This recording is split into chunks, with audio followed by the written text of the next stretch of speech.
Meeting agenda for Monday, March the 16th, 2026 at 6:32 p.m. Excuse me. Um, If you will all please rise and join in prayer led by our Mayor Pro Tem Byram, followed by the pledges by Councilmember Cade.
All right, thank you for that. Moving forward real quick, we have roll call and certification of quorum. Madam Secretary, I'll certify we have a quorum present as all members of council are present and accounted for. If you will, I'm going to take a personal privilege real quick and go back to something that's on the agenda outside of the meeting, and that's a recognition for a Citizens Life Saving Award. I believe we had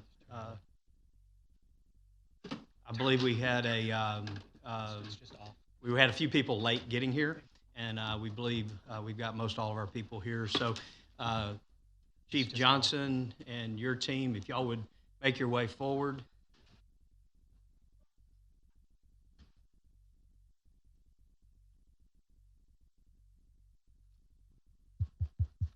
Testing. All right, thank you, Mayor. And thank you all for giving us this time this evening. We do have some very special awards to hand out this evening. It's something that gives us great pride to do, that citizens stepping up and being heroes. And so if you know anything about the AED initiative that stormed our country over the last several years, it's a big initiative to the fire service, to the American people. And it's the fact that you're putting AEDs, just like we have here in our lobby of City Hall, in the hands of people who are trained on them, who can save lives. One thing that we know is that early defibrillation, early CPR saves more lives than anything that we do on the ambulance. And so the fact that these individuals were able to step up on this day and save the life of a child deserves recognition. And so I do have something I'd like to read. It says, on November 4th, 2025, a 12-year-old student athlete collapsed during football practice. It was unexpected and life-threatening. He went into fatal cardiac arrhythmia. Within seconds, trained staff responded. CPR was started immediately, and an AED was brought to the student's side. A shock was delivered before EMS arrived. Here's the moment that made the difference. We are recognizing this today not only because of the heroic actions of Nurse Joanna Guzman, Coach Jeremy Washington, and Officer Dennis Hernandez, but because of something equally important. The junior high campus made a deliberate decision to ensure that an AED was available at the field and during practice. This is not always a standard. Many campuses ensure AED coverage are there for games where crowds are present. Practices can sometimes be overlooked. But cardiac arrest does not wait for a Friday night game. It can happen on any ordinary day. Because this campus chose to have an AED immediately accessible during practice, and because these individuals were trained and ready to act, a young life was saved. This recognition is about preparedness, and it's about leadership. It's about making safety a priority even when it's not required or visible. We want to acknowledge that foresight. We want to acknowledge the training. We want to acknowledge the courage to step in and act without hesitation. Though not present at the cardiac arrest, Coach Armand Hoyle is the one recognized this need of having an AED present, and his foresight should be celebrated. Today we recognize not only a life saved, but the culture of preparedness that made the save possible. And so we have a small token of our appreciation to all of you. Thank you for stepping up. Thank you for having the courage to do what it takes to help save a life.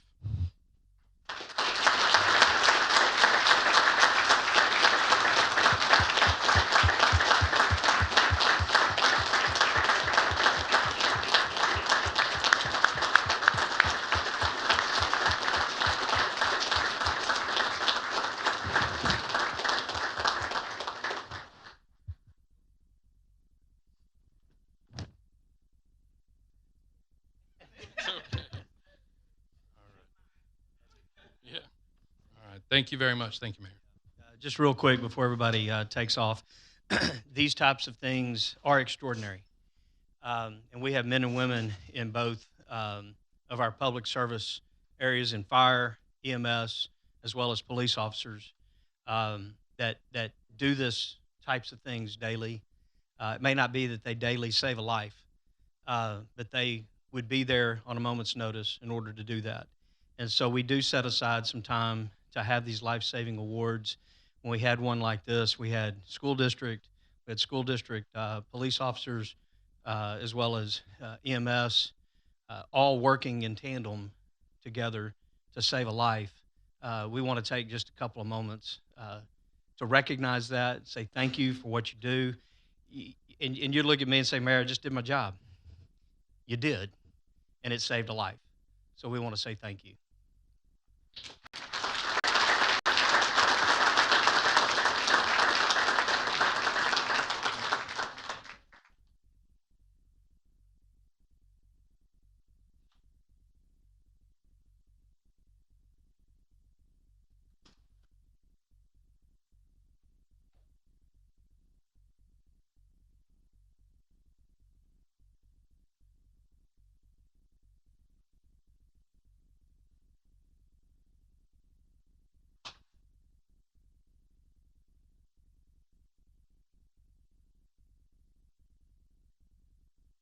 All right.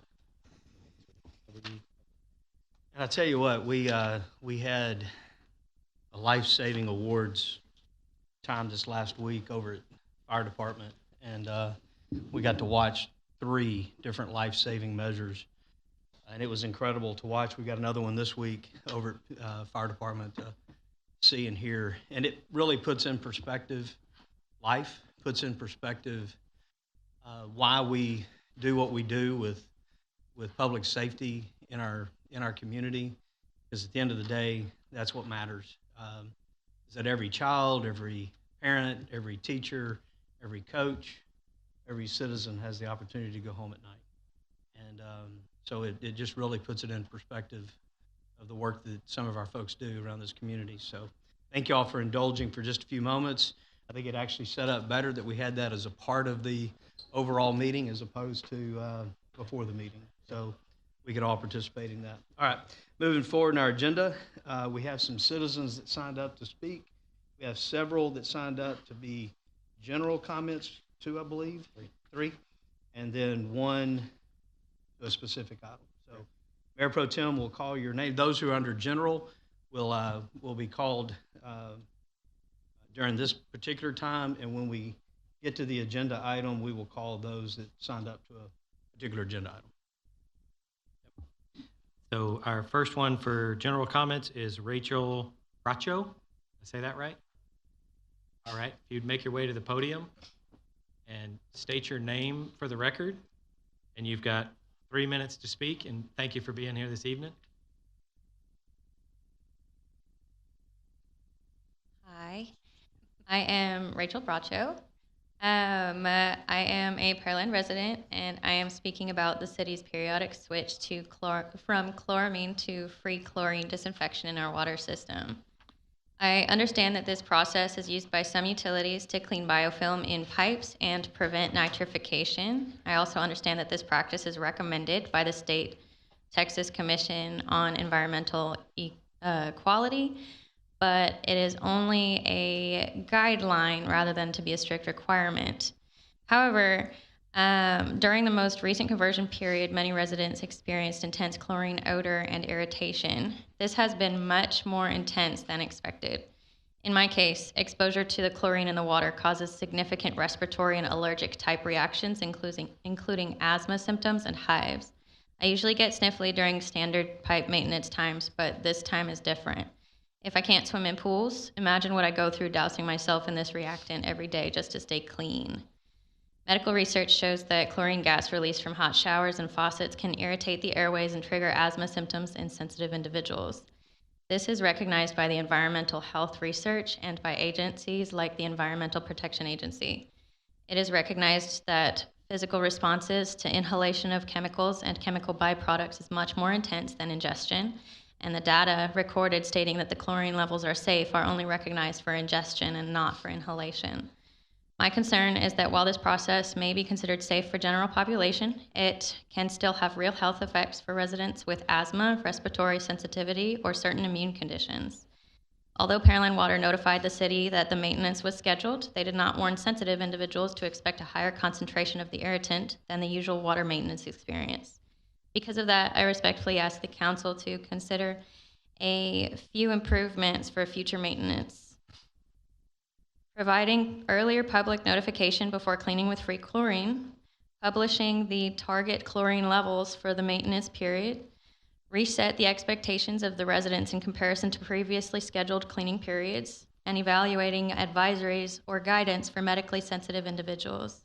My goal is not to stop necessary maintenance, but to make sure that when these changes occur, residents who are medically sensitive have the information and support that they need. Thank you for your time and your work serving the people of Pearland. Thank you, ma'am. Appreciate that. Sue Matthews.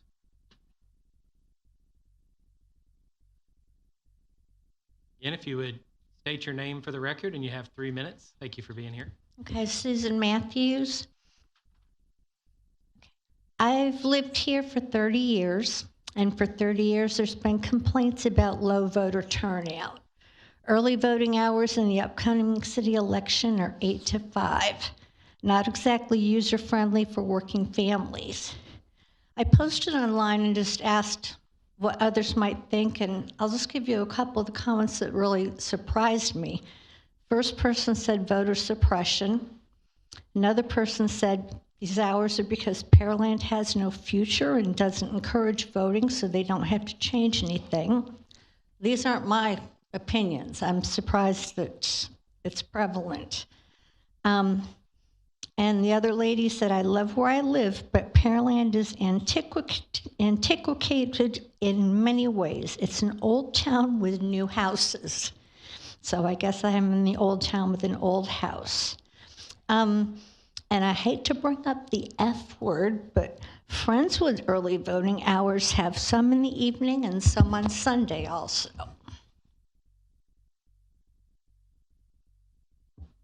Thank you, ma'am. I'm going to try. Carol Krensky.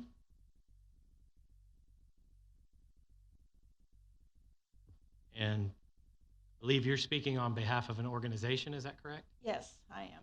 So you would have 5 minutes, and if you'd state your name for the record. Carol Krinsky, I'm president of the Friends of West Pearland Library. The Friends of West Pearland Library is a 501c3 organization whose mission is to support West Pearland Library by providing additional funds for library needs. In 2025, we provided almost $20,000 in funds for programming, librarian grant requests, and staff appreciation events. Our 2025 activity report includes financial data details on the back page, and I believe each of you received a copy of that this evening. 2025 was a very good year for the Friends of West Pearland Library. Total revenue was up 37%. Total expenditures were down 15%. Attendance at our programs and events increased 100%, thanks in part to a very successful Lunar New Year event. Our volunteer hours increased 37%. We undertook 3 new initiatives in 2025. One, We now provide for a nominal fee the earbuds for library patrons. Use of earbuds helps to keep the noise level down in the library. We undertook this as a service to the library and its patrons. 2, when the county announced that due to budgetary constraints, they would no longer provide tote bags, the branch librarian asked whether we would like to make tote bags and sell them at the circulation desk. We said yes. So far, this has been a very successful effort. 3, a major component of our fundraising efforts are quarterly sales of donated books. This year, we held 2 author meet and greet events in connection with those book sales. These have been very popular, both for the authors who have a sizable audience for presenting their books and for patrons to meet and talk with new authors. Libraries depend on the support of their communities.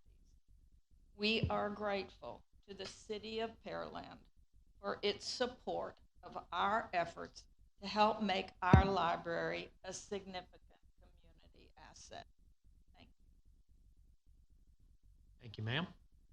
Mr. Mayor, that's it for general comments. Okay, I know we have one signed up for one that we're going to pull that one from exec session so we can talk about it. Consent, excuse me.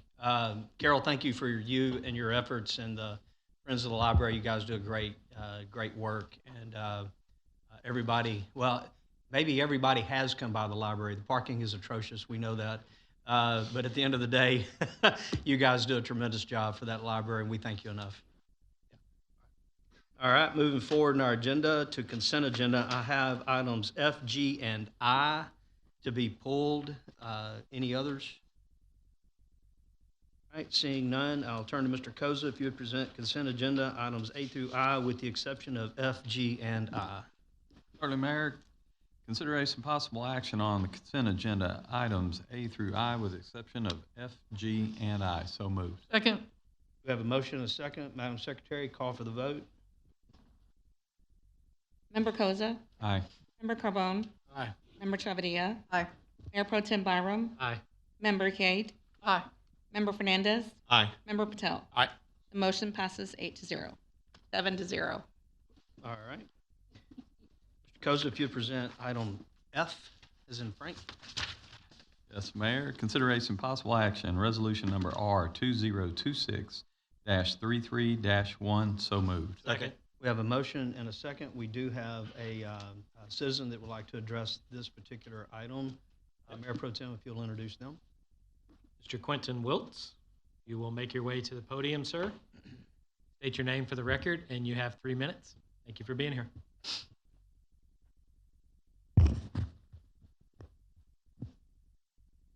Quentin Wilt. Thank you all for the opportunity to speak and engage this community, this council. Thank you for what you do, the time and the commitment. I want to start by saying, when we started this very meeting, we started with the pledge. And as one of our council members mentioned, it was a pledge to the greatest nation on this earth. I don't think anyone in this room would argue as to why. But I would just reiterate that the why is because we pride ourselves on self-governance and the ability to go to the ballot box and choose our elected officials, those who have the power to govern and make decisions that affect our everyday lives. When we started, we also gave recognition to individuals. And we noted that we had to take some time because they couldn't make it here on time. And we granted them the opportunity to be recognized. This very meeting starts at 6:30. There are thousands of Pearland residents like myself that I represent that are working families, caregivers, and it is nearly impossible to do anything outside of their everyday life from 8 to 5, especially participate at the ballot box. This upcoming election, early voting, is from 8 to 5, Monday through Friday. One of the days is San Jacinto Day, which is a holiday. So then we have fewer days. Saturday, 8 to 5. I'm a father, husband, friends that I have. They have kids who participate in extracurricular activities on the weekends. They're gone from 7, usually don't get home till about 6. Soccer, football, swimming, baseball, all the things that make Pearland, because we have a good quality of life. We just faced record-breaking primaries. What people expect is consistency. So to move from a general primary election to a local election, reduce voting locations, and reduce hours takes away the very thing that we pride ourselves in. And so I speak and I stand before you representing thousands of working families who will be left off, left out, and not have their ability to vote in the local May 2nd election and early voting. Thank you. Thank you, sir. That's all that signed up, Mr. All right. With that, we'll go to staff report on item F. I'm sorry if I missed it. Was there a motion and a second for this resolution? The motion, okay, thank you. Thank you, Mayor. So we contract with Brazoria County for our elections, and when we approve the resolutions in a past meeting to call for this election, we did not have at the time from the county the locations and the times for the voting. So this amends that resolution that was done at the time to bring that information into the resolution moving forward for the election. All right. Any questions, comments from members of council? Mr. Carbone? Yep. I'll ask a question. I know the prior elections I've been in, we typically have, 7 to 7, at least that Monday, Tuesday. I know you've circulated a memo. Can staff give us some clarity on how the locations and timing for the polls work? Yes, sir. I can try to provide some guidance. The city of Pearland meets with everybody who's in a joint contract for election services that is run by Brazoria County election clerk.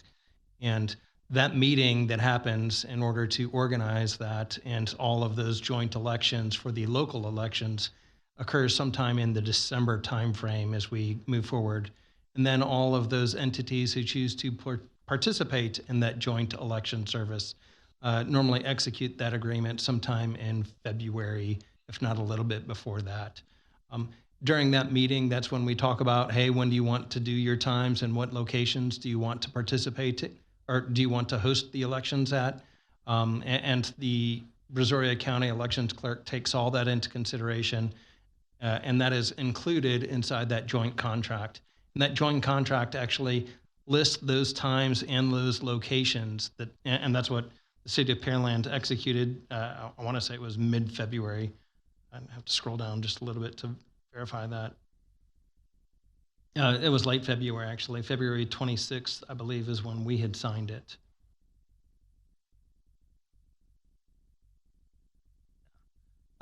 So the reason why this item is on tonight's agenda is although the election hours were known, nobody had voiced concerns and asked anybody else to have later hours. The locations were still uncertain. And the reason why those were uncertain is there are several entities who might not have had to have an election.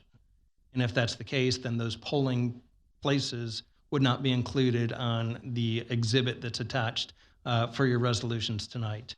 An example of that is even here in Pearland with one of our special elections to fill council position number 2, we were able to, through the consent agenda, say that that was not necessary. Had we had that happen for all of the other elections in Pearland, our 3 polling locations may not have been the same 3. It could have been different. So as that happens with all the joint participants, they all have to adopt an Exhibit A. They all have to have those locations and those time sets. That's why the item is on tonight's agenda. The thing that I think would be important to note, and I do not pretend to be a subject matter expert on elections. Please, nobody take me for that. But the Secretary of State was reached out to when somebody asked us if we could extend the hours. And they said that you cannot extend the hours just for your voting location. It would have to be county-wide or everybody in that joint participation agreement. And they also indicated that everybody would have to change their Exhibit A and B in time to do that. Unfortunately, for this election, if we even wanted to participate and do something like that, because of the dates and times established in the election code for when you have to have all the different things done, the computer's programmed, your logic and your accuracy testing, I think that those things were required to be finished and accomplished by March 13th, which, it's not going to happen now. So the county has the authority as the joint elections clerk to not participate if we don't go along, so to speak, if we're not in agreement with everybody else. If we want something different, they'll just kindly ask us to host our own election. And that is always an option. Hosting your own election, though, is going to be a significant investment, whether it be for the time, the labor, the equipment, or any of those other things. I hope I've given the background that you need. I apologize if I was too verbose. So going forward, how can we affect a change? If we wanted to affect change, when we have that meeting in December, we can say, hey, for this local election, we understand what the county does and what the state does for theirs. We could do something similar. I think that the laws enacted in prior years, like we're doing what the law requires right now. Earlier, the law required that for the second week of early voting, the poll had to be open later. We could advocate for that. Like we wouldn't recommend shifting the times. We would recommend, let's do it from 8 to 7. And then in that December meeting, everybody can, if everybody is willing to go along with that, if we can advocate for that, then that would be how you affect that change. But there is a cost to that. And, whether it be us, like if we're the only ones who want to do it and nobody else wants to do it, unless we shoulder that cost, I don't think that you would get that to happen, because it is a joint participation agreement. And my understanding is that that is divvied up accordingly. I don't pretend to understand the accounting of that, though. So, Right. I guess I'd ask, at some point, can you get a consensus from council prior to that December meeting with the county? And if there's a consensus, which I would hope there would be, that we can advocate for 8 to 7 or 7 to 7, I'd be in favor of that. Yes, sir. I think Whether the I'm here or secretary is here taking diligent notes, and she will. She's the one who attends that meeting, so she will gladly. Well, if we need to put something on an agenda to get a consensus from council, then when we go there with that consensus, we can advocate for that change. I think you can get the consensus tonight by just people saying yay or nay. They'd like to see something expanded. I just know from just for years of experience, it always seems as though that Saturday and then Monday and Tuesday following, that second week, they were 7 to 7. And I don't know what prompted the change from the county specifically. I know last year we didn't have an election, so I don't know that we were necessarily paying attention as much to it. Just simply because we were afforded the opportunity to cancel our elections here. So I don't know if you can speak to that, but I think certainly the weekend should be a no-brainer where it can go, 7 to 7, and then that Monday, Tuesday be 7 to 7, because that seems to the way it has been for many, many years. And I don't know why it changed. I don't pretend to remember the history. I had never paid attention to that since I was not in this chair at the time, but I'm paying attention to it now. And if there is a consensus on council to ask for expanded hours, especially during the second week of election, absolutely, we can do that. That's all I have, Mayor. Thank you. Yeah, Mr. Patel?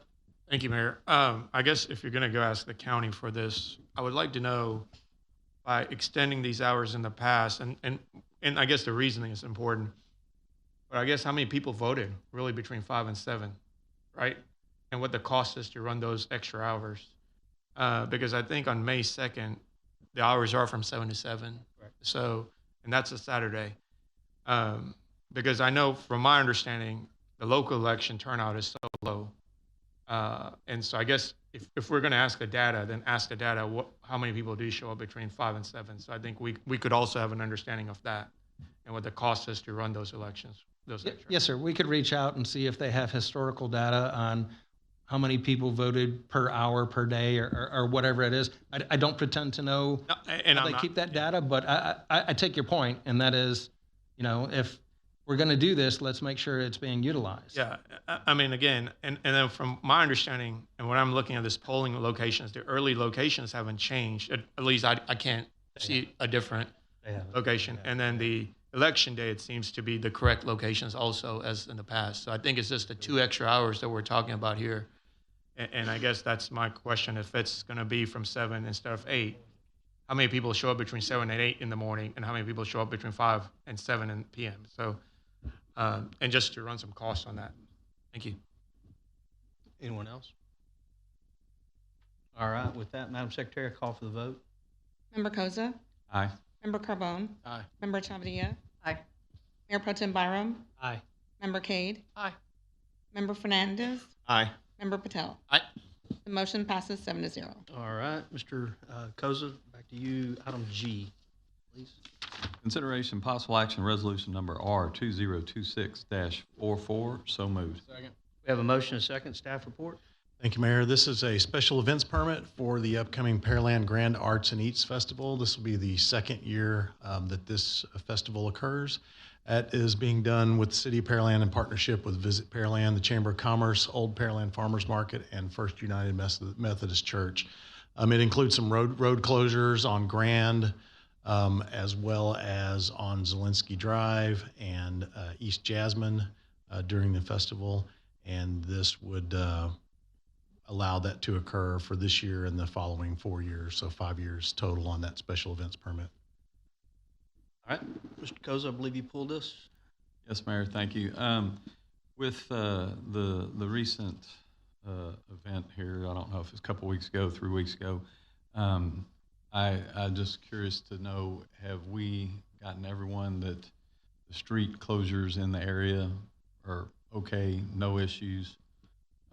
Because we have fielded quite a bit of phone calls and emails for having Pearland Parkway shut down, and the last event, I guess, was more than what it was expected and created a problem even worse. So kind of curious to know that we have these issues, because to me, these are unforced errors.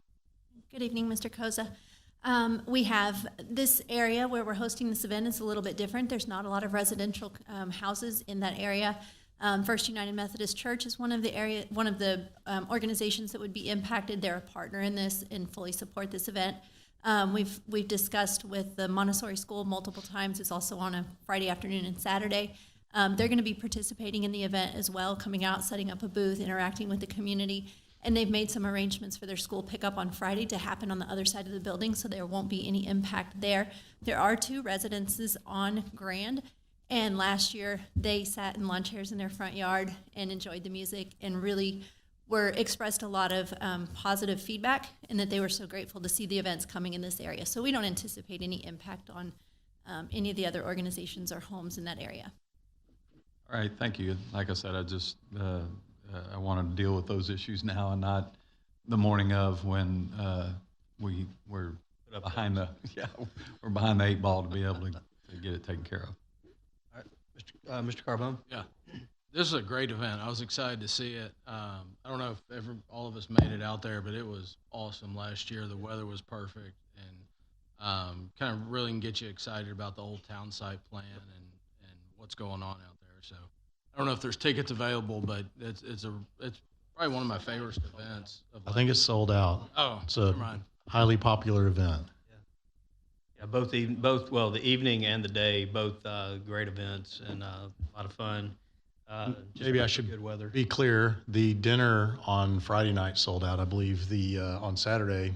It's The open. festival Come on, come on- all. Yep, the festival on Saturday is completely free, and everyone's invited to join us for that. All right. Any other questions, comments? Seeing none, Madam Secretary, call for the vote. Member Koza, Aye. Member Carbone, Aye. Member Chavadilla. Aye. Mayor Pro Tem Byram, Aye. Member Cade, Aye. Member Fernandez, Aye. Member Patel. Aye. The motion passes 7-0.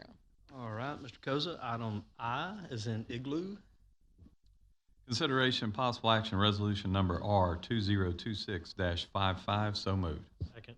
We have a motion and a second. Staff report. Thank you, Mayor. So in conjunction with the Pearland Economic Development Corporation, we are reconstructing Industrial Drive west of Main Street. And this is a change order for that construction contract requiring approval that's basically quantity adjustments for actual conditions in the field or discrepancies between the bid quantities and design quantity. Our construction contract is that we pay actual quantities at the unit prices bid. So that's how we arrived at the numbers on this. The two main items in here, there's an additional 164 feet, linear feet of 6x2 box culverts at $515 a linear foot. The original quantity that was bid was 3,532, and actually we need that additional 164 to complete the project, and then additional lime for subgrade stabilization. The amounts that were estimated were based off existing soils evaluated in the geotech report, and the actual soils at the elevation in the field that we needed to stabilize were a little bit different, requiring an additional 164 tons of lime at $365 a ton. There's several other smaller add and subtract items based on actual field conditions and other factors, but those are the two main items. And then this project is funded by the Pearland Economic Development Corporation.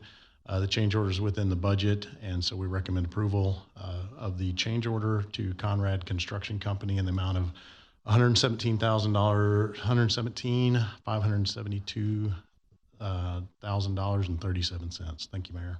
We'll be happy to answer any questions. Okay. Mr. Carbone, come to you first. Yep. Thank you, Mayor.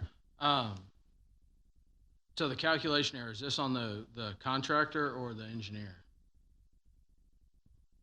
So yeah, my understanding is that the quantities in on the box culvert in the actual bid calculated by the engineer that were in the bid item itself was different than what was in the actual plan. So they missed the 164 feet.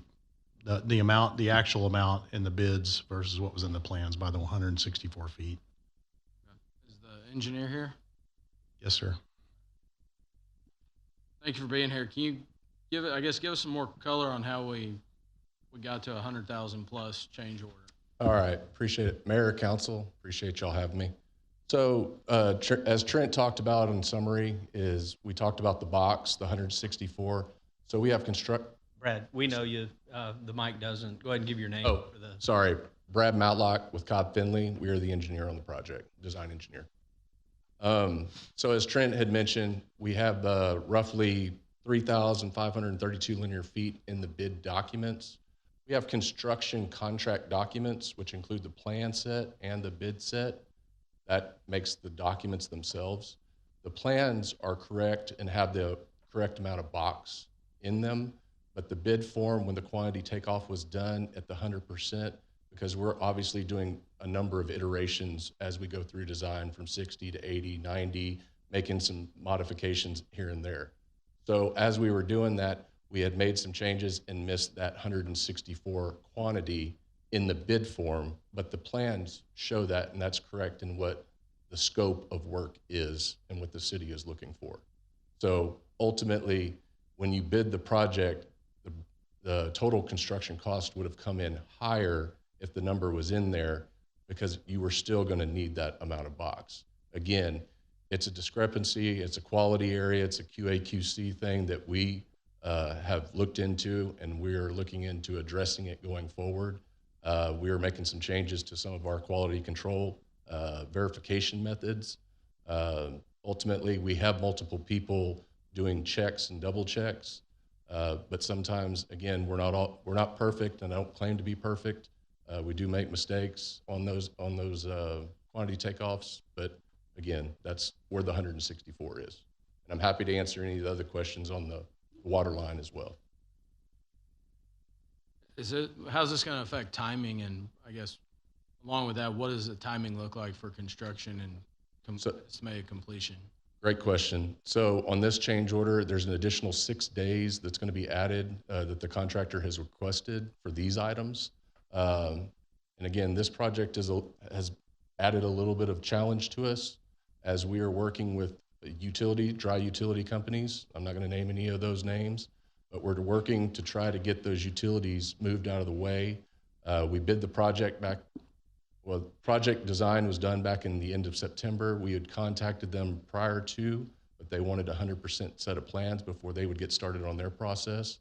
So we are already from October till now in March, and we are still working to try to get those utilities moved. So again, we're trying to find options to get keep the project moving forward. So again, I can't give you a full timeline right now as we're working through it. But as of right now, we're already 4 to 5 months in with their delay, but we are still moving construction forward. That's all I have, Mayor. All right. Mr. Patel? Thank you, sir. So Matt, I know you haven't been here in front of us with the change order or justifying this, but walk me through this so I understand it.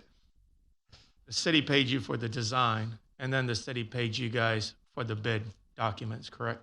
Yes, sir. They paid for the design and paid for us to do the bid documents, which is the construction documents.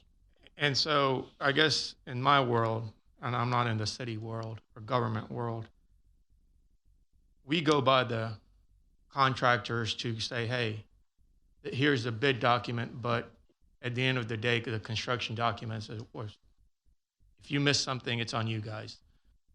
So I guess just because we have the budget, you guys are coming back here and asking for us to give $117,000 to the contractor. What would happen if we didn't have this budget and we would have taken that excess money and used it for another project? Would you guys be responsible for this? We could redesign the project and reduce the box by 164 linear feet. How would that impact the project? It would change the project a little bit because you would have a section of the roadway open channel and not box. We could design it that way to answer your question. But I guess you're not answering the other question is, the city lived up to their obligation by paying you for engineering services and paid you guys for the bids, correct? Did we cut short your payments? No, sir. Okay. So it was your guys' job to give us a bid document that was accurate, that matched the design you guys did.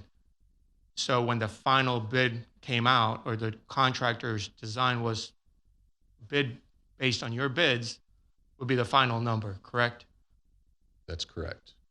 So why should the taxpayer be on the hook when you guys screwed up? I'm just curious. So again, I understand your question. I understand the point. The design plans are correct. That's the plan set. The quantities that we put in there were off by the 164 linear feet. You were going to pay for that no matter what. It was not an increased item. It wasn't a new item that had a new cost and change. So again, if I understand in some people's world that we are not the contractor, we are the design engineer. We can redesign it to take out that additional cost if there was not budget there.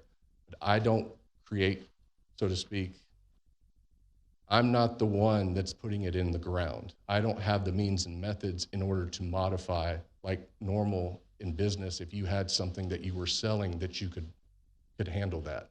I can't do that. I do design. And again, we don't put together perfect set of plans.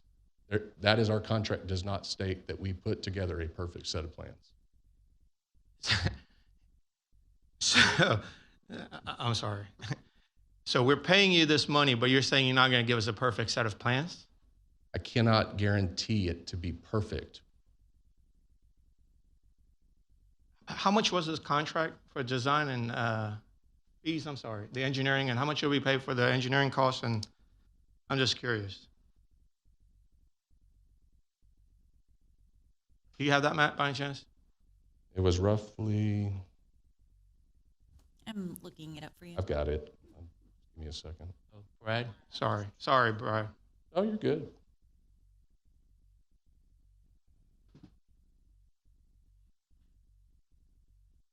$572.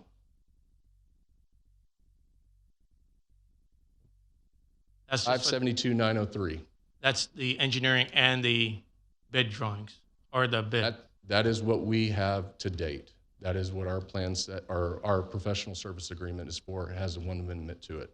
And that's almost 10% of the cost, almost. 10 of the total cost of the project. Yeah. Yes, sir. The total cost of the project's roughly $5.3 million.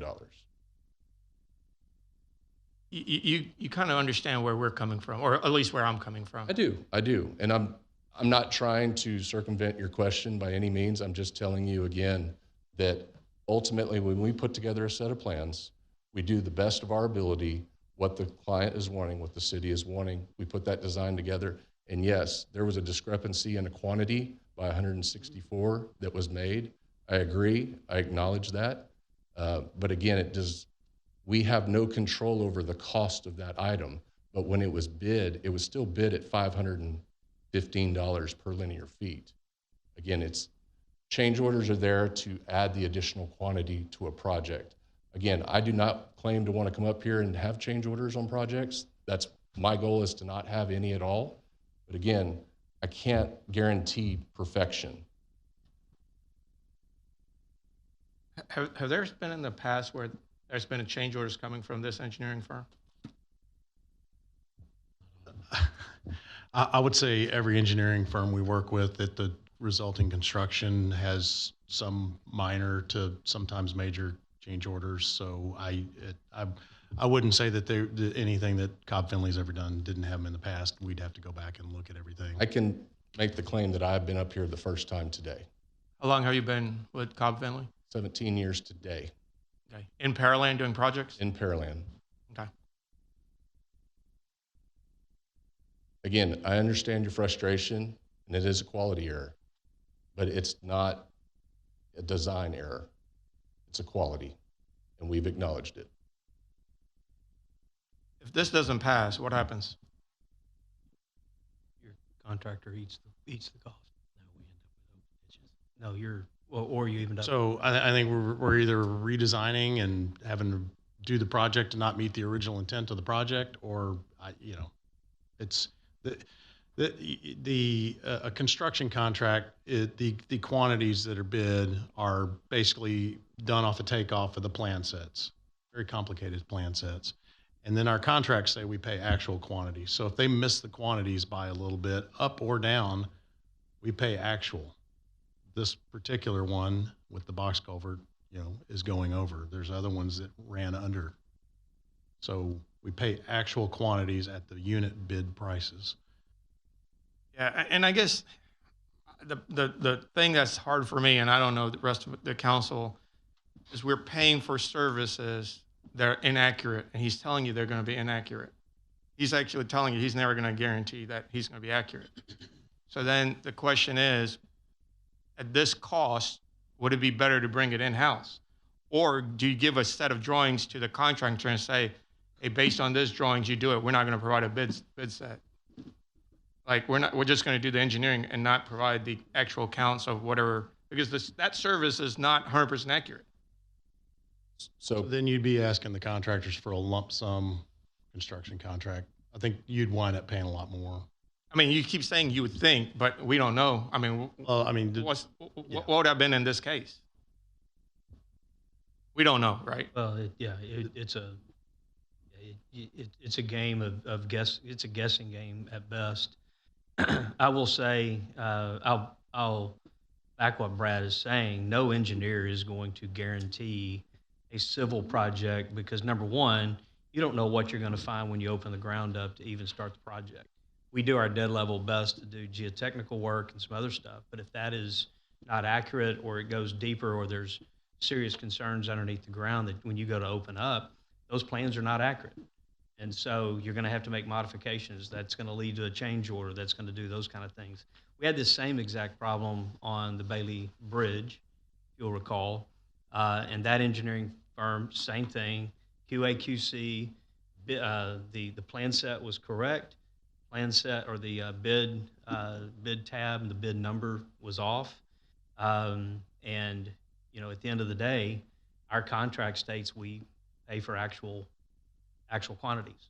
And so we ended up, had it been bid correctly, that's my next question is, had it been bid correctly, would it have changed the outcome of a bid? Would it have changed to another bidder? Would it have changed to the second bidder? Would he have been number one? The third bidder, would they have jumped to number one? I'm not sure with $117,000 if that would have changed them, but that would have been my question. Does it give an advantage to a contractor, you know? So specific for the boxes, it would not have changed anything in the bid process. Again, the 117 is inclusive of other items that we made other determinations for on the water line to make it better for the businesses out there by not shutting the water line down during construction and doing a tapping sleeve and valve. I know that technical term for everybody, but it basically allows the businesses to stay going with water versus shutting them down and doing all that kind of stuff. So the box part specific, no, sir, it would not have. And what we ended up doing on the Bailey Road one, it wouldn't have changed the outcome of the bid. We found that one fairly early on as well, and so we admonished the engineering company. We did, just like we're doing tonight.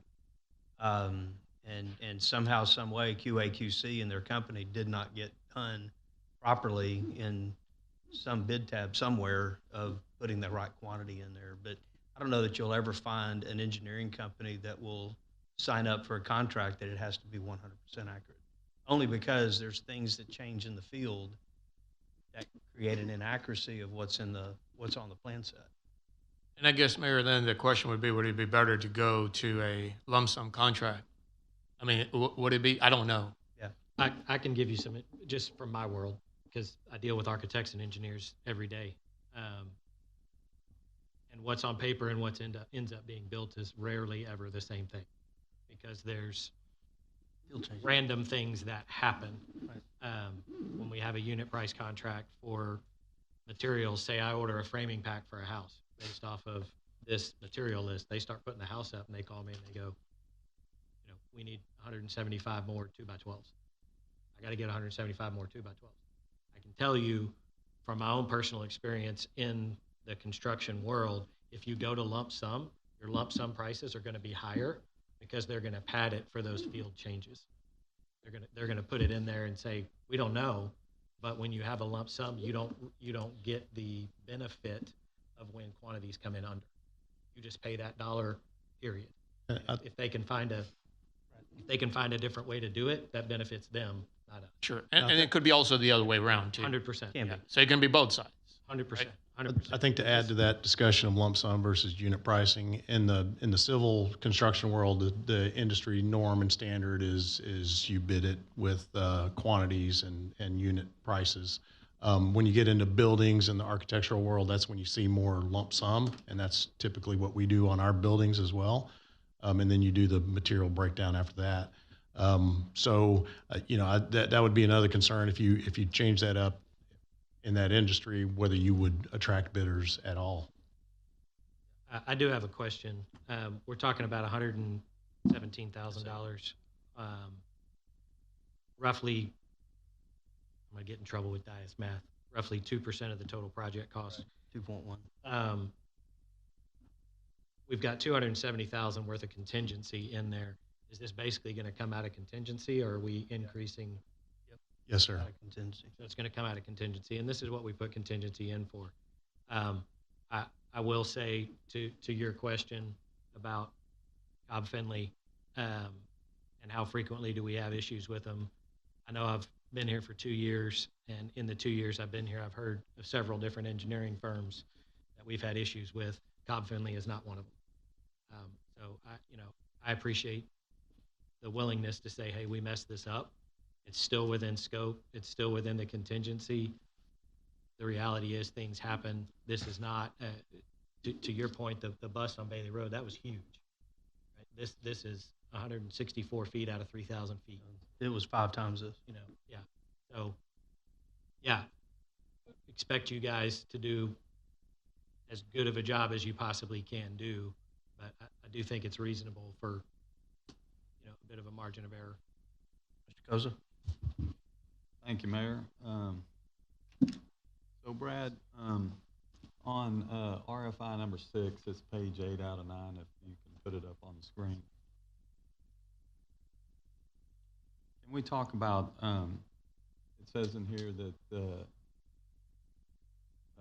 let's see here, on further investigation, it was determined the original Lime recommendation, 6%, was based on the surfacial soils below the existing pavement. However, the samples collected during construction were 2 feet below existing grade. Why did we go 2 feet below? And you kind of talked about why we didn't do it before and did it. So when they do yes, sir. When they do the borings, they don't go 2 feet. They go actually, I think on these were 10 feet, and then the detention pond was actually a little bit deeper. Okay. So we did get the information on that. One thing I want to preface is that when we do the geotechnical report, they are coring roughly a 3 to 6 inch core and going down that depth, and then they pull it out, and then they go back and they analyze it, and they do that every so many feet. We have 9 borings on this road. It's a pretty long road. We try to take those and connect them all together to think that we understand the strata underneath the road and to make sure that, hey, all this is fatty clay. I will tell you, just in my history of doing roadways, it's great up front, but sometimes we run across areas that they've done things under the road and they put shell under it for 200 feet. They've put what we call GS 200, which is something that has to go to a landfill. Obviously, we didn't have that here, but when you do the borings 2 years ago today, I think we did the borings January of 2024 was when the borings were actually done. Water in the ground is different. We saw no groundwater at the time. Now it could be a little bit different. Again, when they pull out the road and they get to see larger quantities of the subsurface area, then the geotech goes out there and then they take a proctor of it and they say, hey, we might need to make modifications to the lime content. Again, when the lime content number came out, when we pulled out the cul-de-sac area of the road, they came back with 12%. I've never used 12% in Pearland, and I've done a number of Pearland roadways. So we had 6% when we did when we got the estimates from the geotech, we estimated based on 6%.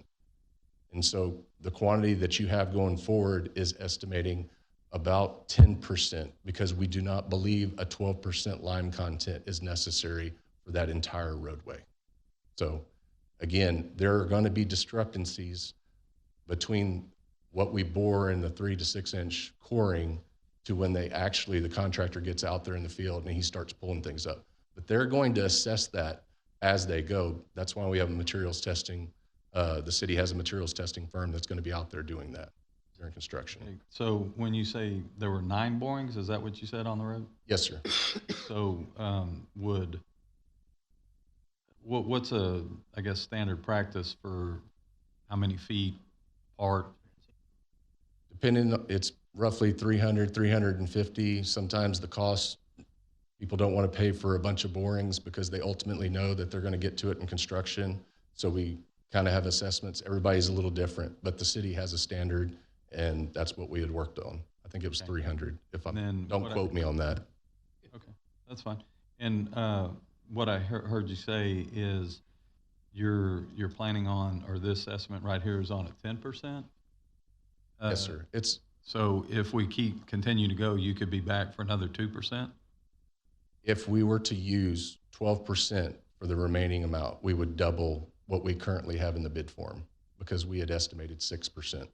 Right. When they did the first one in the cul-de-sac, it was 12%. I think just recently they did one and they were at 10%. Am I correct, Valerie? I think that's correct. So again, you're going to pay on actuals when you get done with the project. No, I understand. But we don't. I'm trying to understand when you said 10% and they're saying 12.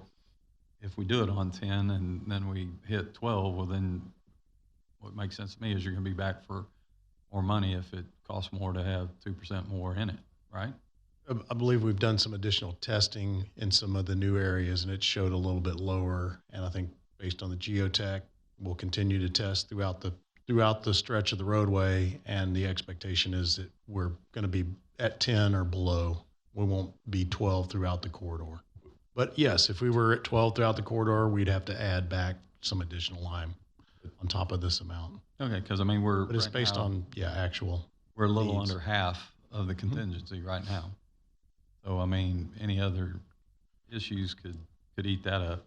And just to clarify a little bit, we are early on in the construction of this project. Yeah, so I We mean, wanted to bring this ahead of time to where we didn't have the contractor pushing up against quantities, but we are not anywhere close to eating into all these quantities. So, well, I mean, that's what I'm saying. We're a little under half of the contingency eaten up here. I mean, we got about $160,000 left. If we have another change order, we'll be pushing the limit of what we approved to build the road. I understand. And that's, I appreciate you bringing it up soon. That's not the issue. What I'm looking at is the dollar amount. I don't know if this is Lawrence's question or not from listening to the contract.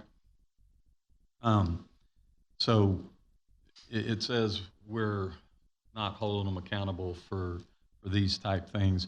Is there any way, or does it make any sense to where if we said, okay, if this number gets out of a certain percentage of whether it's based on contingency, total project, because the Bailey Road was $500,000 or $600,000, these mistakes can be big. Yes, sir, but unless it's an actual design, it's not something that we would hold against the engineering firm. I'm sorry, you wouldn't hold it against the contractor as you go to pay that. I'm not saying the contractor. I'm talking about the engineering firm because and I'm trying to say, I apologize. This is an error on their behalf, and the fact that I don't know when we approved the original contract to have this road constructed. Now we're eating into the contingency plan. Yes, sir. So so let's go this way. If it goes over 300,000, they're going to be back for wanting more money from us over the road from 5.5 or whatever the total number is. Yes, sir. That would be the expectation. So what my question is, if this number becomes bigger than, let's say we put 5%, 2%, whatever it is, where we can hold the engineering firm liable in the original contract. I don't know if you can hold them liable in the original contract. I think the way to hold them accountable is whenever you go to award another bid, whether or not you would consider this to be a responsible bidder, Design. When you do the professional services, because it wasn't bid because it was a design firm, would you continue to use the engineering firm for that selection process for professional services? So it would be for future contracts, not for this contract. And that would be at the staff level, not the council level. Those contracts do come to you for approval. Eventually, yes. Yes, But sir. for the consideration, it would start at the staff level. Yes, sir. Thank you. Any other questions, comments? Brad, I've got one. On your dry utilities, just give me an initial. Does it start with an A or a C? Second. Okay. We can apply pressure there. So that's all I needed to know. Sure. Thank you for that. Madam Secretary, we'll call for the vote. Member Koza, Aye. Member Carbone, Aye. Member Chavarria, Aye. Mayor Pro Tem Byram, Aye. Member Cade, Aye. Member Fernandez, Aye. Member Patel. No. The motion passes 6-1. All right, thank you for that. Moving on to, we've already just handled the matters removed from consent agenda. Moving to public hearing number 1. Who do I've got tonight? Katya, I see you back there. If you'll read into the record the reason for the public hearing and then move right into the staff report. Thank you, Mayor. Good evening, everyone. This is a request by Planned Community Developers LTD, applicant on behalf of Pearland Lifestyle Center LP, owner for approval of a zone change from Planned Development PD to PD, replacing the previous Promenade Shops Lifestyle Center PD with a new mixed-use PD on 122.069 acres, generally located south of the Sam Houston Tollway, west of State Highway 288. The applicant is proposing a mixed-use development called the Orchard at Lower Kirby with a base zoning district of general business and townhouse residential. This planned development introduces 3 districts within the development: 1 high-density single-family residential, 2 mixed-use commercial, and 3 a waterfront entertainment mixed-use, as well as a flex district that allows for any of the described districts. Each district has tailored standards for area regulations, including parking, facade, landscaping, signage, with a vision to create a pedestrian-oriented urban center where residents and guests can live, work, play, stay, and shop. We have received no written comments or phone calls to date. And surrounding land uses include undeveloped land, the Ivy District, a restaurant, hotel, and a church, and manufacturing. This property is located within 2 place types within the future land use map. First is the town center place type, as well as the professional services and industrial place type. And I'm going to move into a high-level summary of the applicant's proposal. They are here tonight and have a detailed presentation for you all. So again, staff is just going to provide a high-level summary of each chapter and then conclude the presentation for the applicant to start. So chapter 1 goes into the introduction, the name, the location, the size, and the plan and including details that the plan aligns with various adopted ordinances and plans that the city has today. Chapter 2 dives into the administration portion, talking about the development process as well as deviations, establishing management districts and a property owner association. Chapter 3 really dives into the zoning and the land use section, talking about the districts as well as streets, phasing, block and lot standards, use standards, and parking. Chapter 4 discusses design standards, including, but not limited to, building layout, design standards, materials, screening, parking lot and parking structure design standards, as well as landscaping, open space, lighting, and utilities. Chapter 5 dives into the streets. Chapter 6 is signage, and wrapping up with Chapter 7 and the definitions. The proposed plan development meets the approval criteria for a zoning change, and therefore staff recommended approval of the proposed zone change of the plan development district. The Planning and Zoning Commission met on March 2nd to discuss the proposal, and overall they had appreciation for the quality of the plan development. They asked for clarification regarding the flex district and the multifamily component, and had suggestions related to some of the design of the PD. But overall, they voted 7-0 to recommend approval of the zoning change. And overall, staff encourages discussion around the following major concepts. 1, the zoning districts in the concept plan, as well as the PD amendment and deviation language, the phasing plan, the high-density single-family product type, and the design plan. And that concludes staff report. Thank you, Mayor.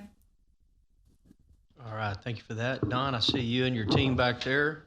If you guys would make your way to the podium, just give us your name for the record as you come up individually to speak for the record, and we look forward to the presentation tonight. Thank you very much, Mayor, City Council, leadership, staff. On behalf of the PCD team, my name is Don Jansen, and I'm the CEO of Planned Community Developers, and we're really excited to be here. We have 15 minutes to do this, so I'm going to talk really fast. So we're excited to be here to once again share our vision for this project in Pearland. Appreciate the cooperation that staff and all the city leadership has provided to us. It's been very accommodating to us, although we've gone really, really fast. Realize we can do nothing without your input, direction, and concurrence, so we look forward to working with you all.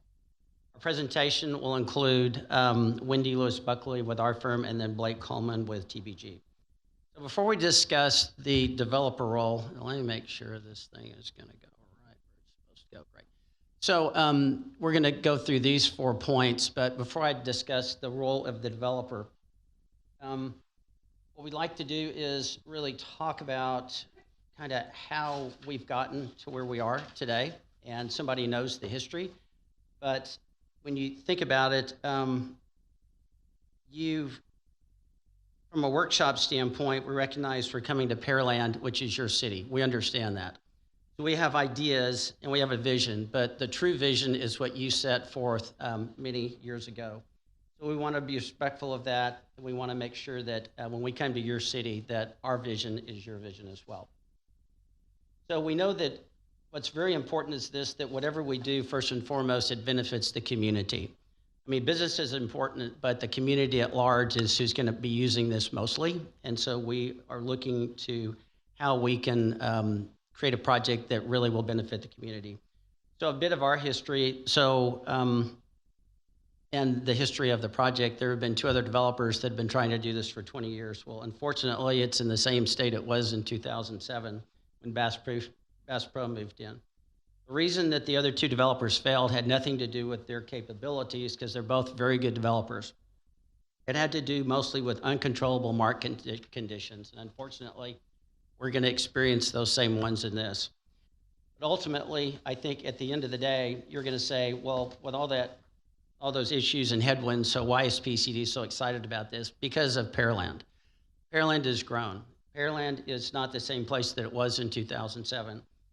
It's the Texas Medical Center's growth, employment growth, the prime location, the access and visibility, pro-business environment of this city, infill for South Houston, which continues to grow, maturing city ready for upscale uses such as Class A office, a conference center, hotel, upscale restaurants and retail, and high-density for-sale residential.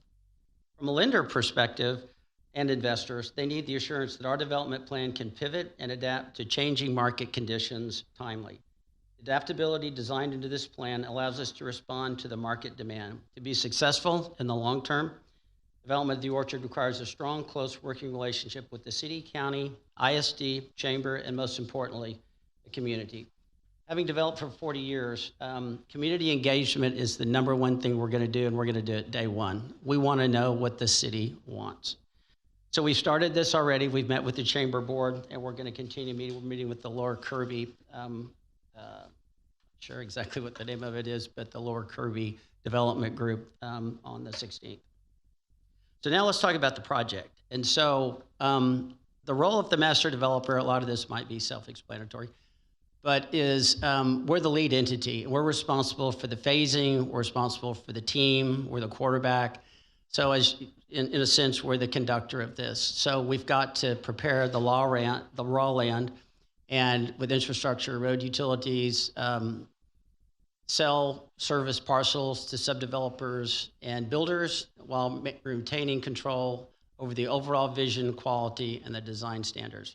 So where we are in the process is that we've gone through site selection, concept part. We're now in the entitlements phase. And once this is complete, we'll secure the initial commitments and then go forward with closing. So one thing that's a trick with this is, and it's a funny slide, my grandson loves this. So what we have to do is we have all these uses that are ideas and thoughts. How we put them together is like puzzle pieces. So that's what we're doing right now. The flexibility and the adaptability that we've been given by staff and by this group, hopefully, is that we have the ability to arrange this in a way that meets the best market conditions and is located in a way that creates a cohesive development. So Blake's going to come up now and talk a little bit about the goals and how we've gotten here with vision. Good evening. I'm Blake Coleman with TBG Partners. This process has been very collaborative. This is our second time to come before council, and we just really appreciate how the embrace that we've received through city staff in regards to how to translate this project into what the city really envisions at this location. There's a lot of opportunity. Obviously, we've been very thoughtful, or tried to be very thoughtful about how this relates to the Pearland Prosperity Plan And that's the diagram on the right. And we see so much potential to deliver on many of the elements of the prosperity plan.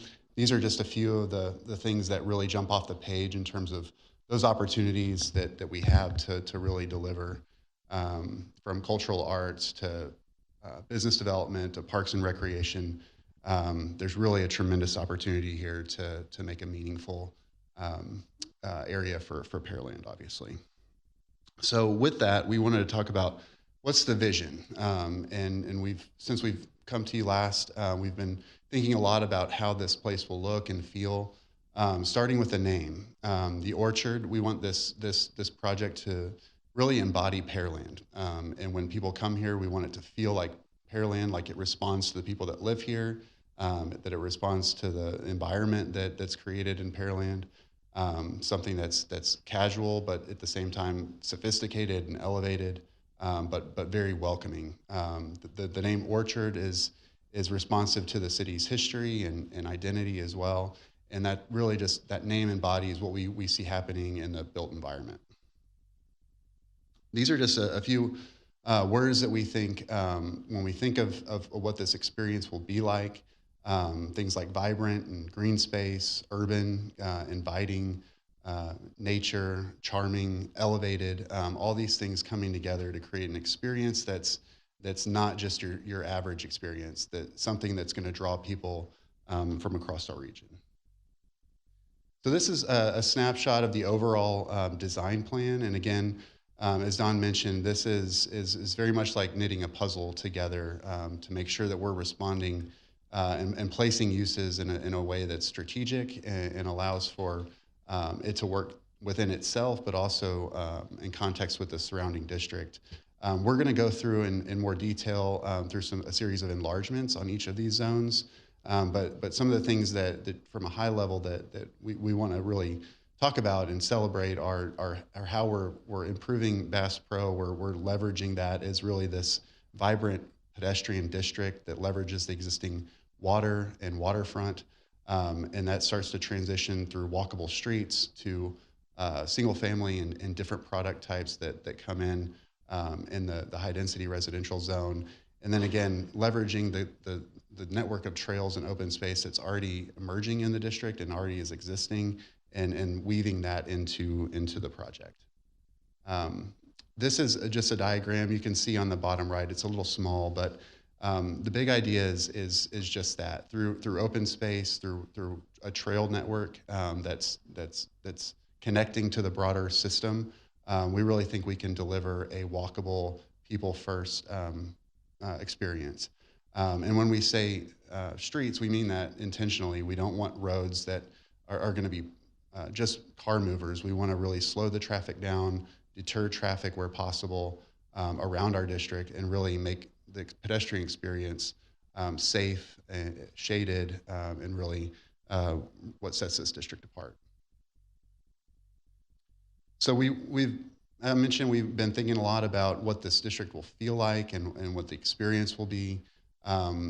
Being the gateway into Pearland and even into the coastal region to the south, we really think this can play or have a very laid back, almost a coastal architecture interwoven into the project, but doing so in a way that's cohesive, so that all the different product types, all the different uses are really cohesive and done in a way that feels intentional, and not just like several different projects, but really through just curating the architecture and look and feel, creating this unique identity. And these are just another set of images that depict really how people are going to experience this. And the architecture and the buildings become a backdrop that's really secondary to the people experience through trails and open spaces and parks, things that really where people are going to live their life. And at the end of the day, we see this as the new gateway to Pearland, and you can start to see some of how we've structured the boardwalk environment around the existing Bass Pro to really leverage that as an anchor on the north end. The proposed hotel and convention site there in the middle. And then our village retail experience that's, you can see, is very pedestrian scale, very walkable. Cars are kind of pushed to the edges. And then we're responding to the freeway frontage with proposed retail and then residential there to the south on the top of your image. Just in terms of the zoning plan, we have basically 4 different districts, or 4 different components. The MUC, which is the conventional retail mixed use. You see that's the pink area that fronts the feeder road. What we've called the WEMU, which is the walkable mixed use oriented to the water. That includes the Orchard Plaza. That's the orange area. And then our high density residential, which is not a use, it's actually embedded in the flex district. And the flex district is composed of those 3, the high density residential, the WEMU, or the MUSE. So it's intended to allow flexibility to adapt to any of those uses within it. And then, of course, we have the open space, the dedicated open space, which is in the green, and that doesn't include the code required internal open space that would be embedded within each of these development parcels.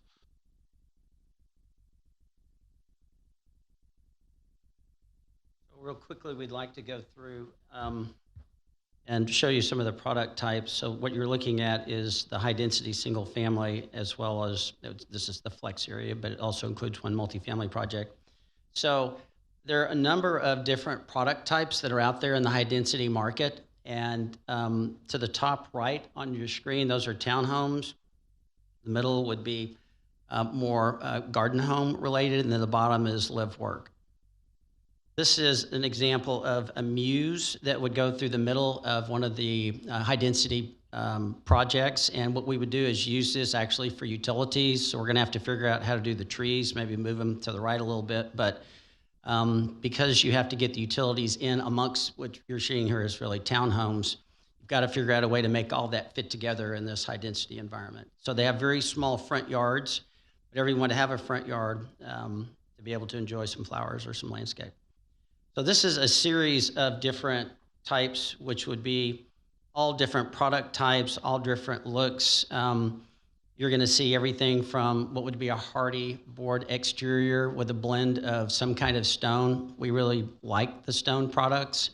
I know that in talking with the builders, we've talked to 10 of them, kind of all depends on what the preference is for that community.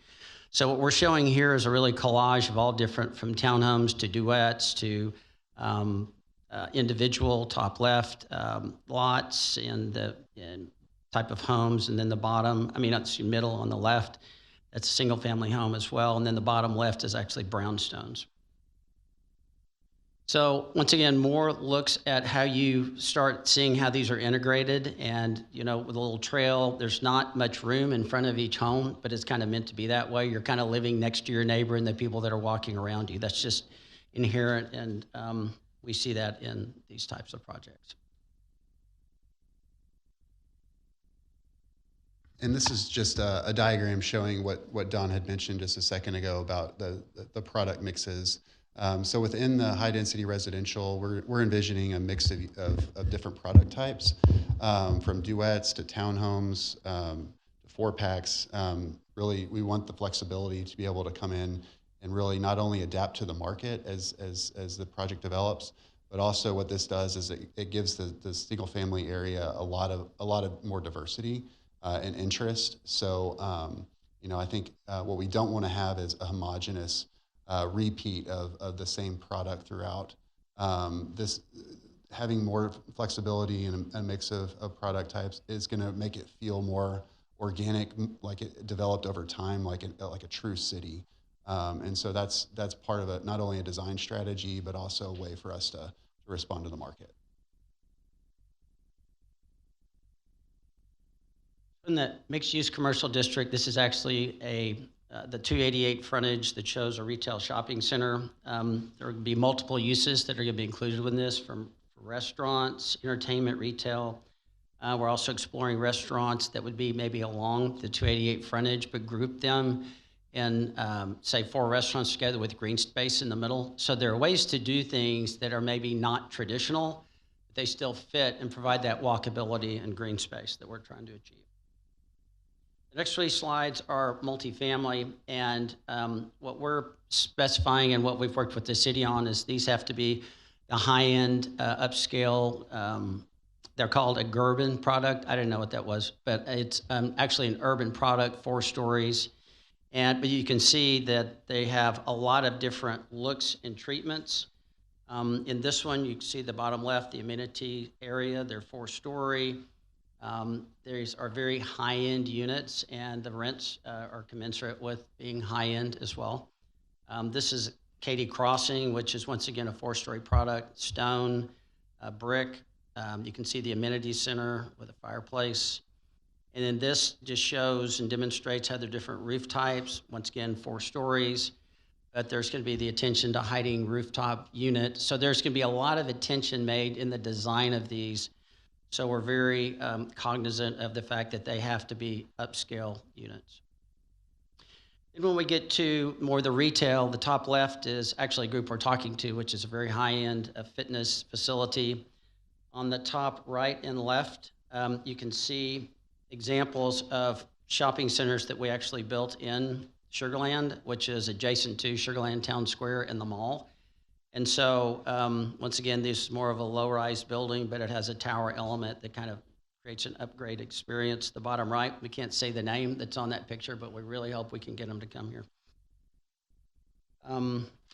So when you look at this, this is more smaller concepts where, once again, if you look at the top left, very unique design with a little side patio, the one at the top right, more of a cluster of buildings with green space in the middle with a sitting area, and then 3 centers across. We really like some of the architectural themes and ideas that our architects are showing us. So I think you're going to see a blend of all different types.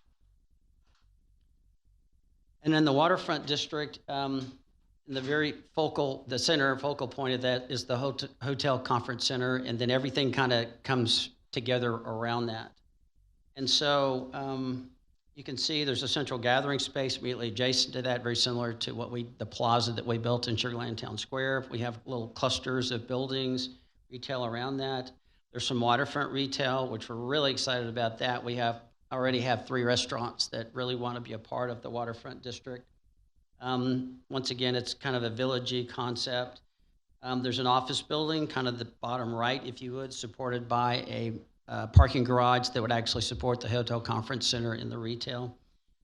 There would live-work units, which are kind of the brown on either side of the garage. They flank the garage. Those are live-work units. And so it really, as we've mentioned before, we really want to try to activate the back of the Bass Pro Shops. The Bass Pro Shop has been kind of the Lone Ranger for years, and we've had a lot of discussions with them how we can work together. And so they're really excited about the fact that they can open their restaurant up that closed many years ago, and also they will actually have 2 entrances. So you can imagine how their sales are going to increase, we hope, with the additional people that we're bringing. So in talking about the hotel conference center, why is that important? So for us in Town Square and with 4 other projects in the Houston area, I mean, they all started with conference center hotels, City Center, the Woodlands, and Sugar Land Town Square, and actually Spring Woods.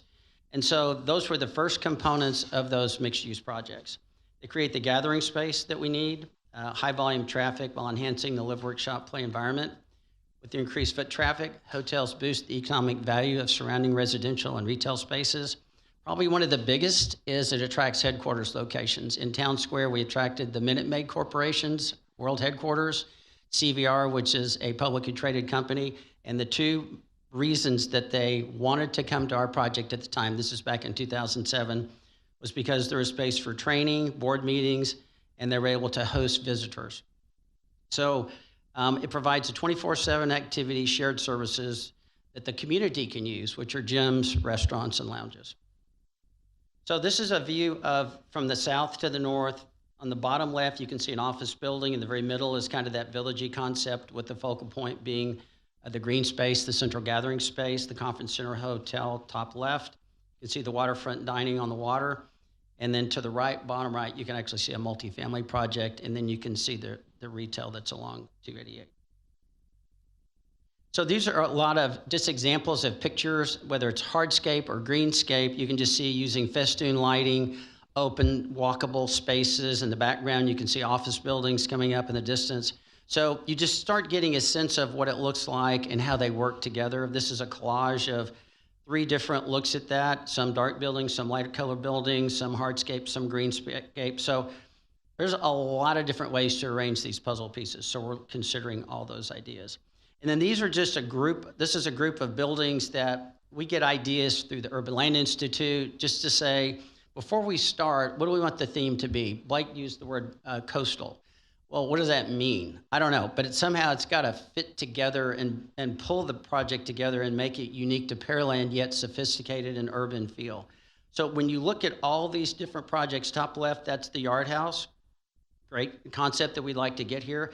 You can see the outdoor dining and just, you know, I don't have a lot of time to spend on this, but you can just get an idea and a sense of how those are all high density, but they're all well done with green space and the ability for people to utilize and activate. So in the phasing plan, what we're doing is starting with the initial phase, which is mostly residential. I mean, as they say, rooftops to retail. And so what we're hoping is that this can kick the project off and get people going here, living here, whether it's multifamily, whether it's the high density single family.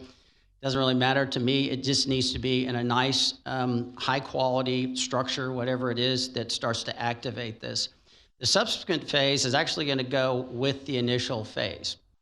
And the reason I say that is we have tenants that are already saying we want space in the subsequent phase, which is the 288 frontage.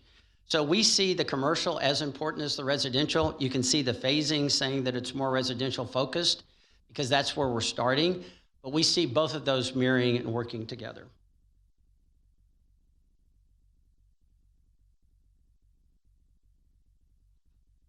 Okay, I just heard we're running over a little time, so I'm going to go quickly over these. Wanted to just call attention to some of the language in the PD in regards to minor deviations and major deviations. Minor being those which staff can come in and approve. They're not drastically different. They don't deviate from the main intent of the PD. They give us flexibility to work through minor items with staff. The major deviations would be those that we would come back before council prior to approval and P&Z. Just a few examples that are mentioned in the PD. Obviously, textual edits and things along those lines, spellings, things that aren't they're trivial items to the PD. Numerical standards. So we have some language in there that will prohibit us from exceeding or making more than 10% changes to any use. And then again, there's no increase to the multifamily or residential density whatsoever. Things like district size, street alignment, those are all things that we think we'll be modifying to adapt to the plan and the uses. And as we put together this puzzle piece, as Don has coined it, so we've built in some flexibility within the minor deviations table to allow for that to happen. Street sections, we anticipate certain things happening on the streets that we'll have to adapt for things like drop-offs and on-street parking, things along those lines. The building depiction as well, those are graphic in nature as we start to develop or have discussions with actual tenants and users and the uses come together. Those building types and plan illustratives will be modified accordingly. And then again, similarly, the parking descriptions or depictions, those will also respond to how the site's developed. So those all being minor deviations. And then this is the lot development table. We've based our PD on the Pearland townhouse and general business zoning plan. So you see those standards are in the red. Our deviations are there in the black for reference.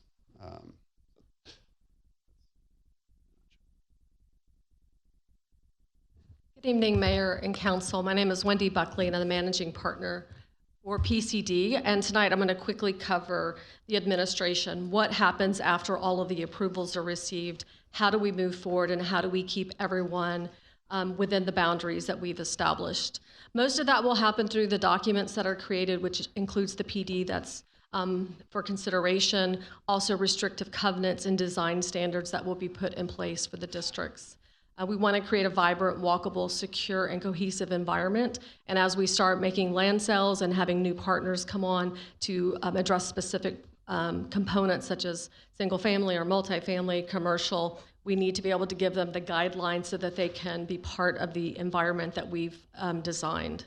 That will be mainly handled through residential and commercial POAs or associations. The residential will be separate just due to Texas HOA laws, which turns the association over to the residents at one point. We envision that the commercial association will be long-standing and managed from a long-term view from our organization so that we can continue to implement our goals. And then also utilizing the existing district that's in place. Our responsibilities through the associations will be to maintain common areas, activate event space, enforce community guidelines, manage shared amenities for things such as the dog park or pickleball courts, things of those natures, and then also balancing the needs of property owners. When you have a variety of users on a mixed-use development, they all have different priorities, and that's going to be an important part of what the association handles. And then we also want to make sure security is a part of what we are focused on with the districts and the associations, kind of an eyes on the street surveillance so that we can discourage crime and create a welcoming environment. And that will be a priority that we work with the district and hopefully the police department so that from day one, we define what is going to be allowed within our community. And then finally, special events are going to be a big part of the mixed use. We need to promote economic development for the retailers that are there. And so we want to create meaningful traffic. We don't want events just to have people. We want events that meet goals, which will include things like fostering a sense of community and also driving economic business for our stakeholders that are there.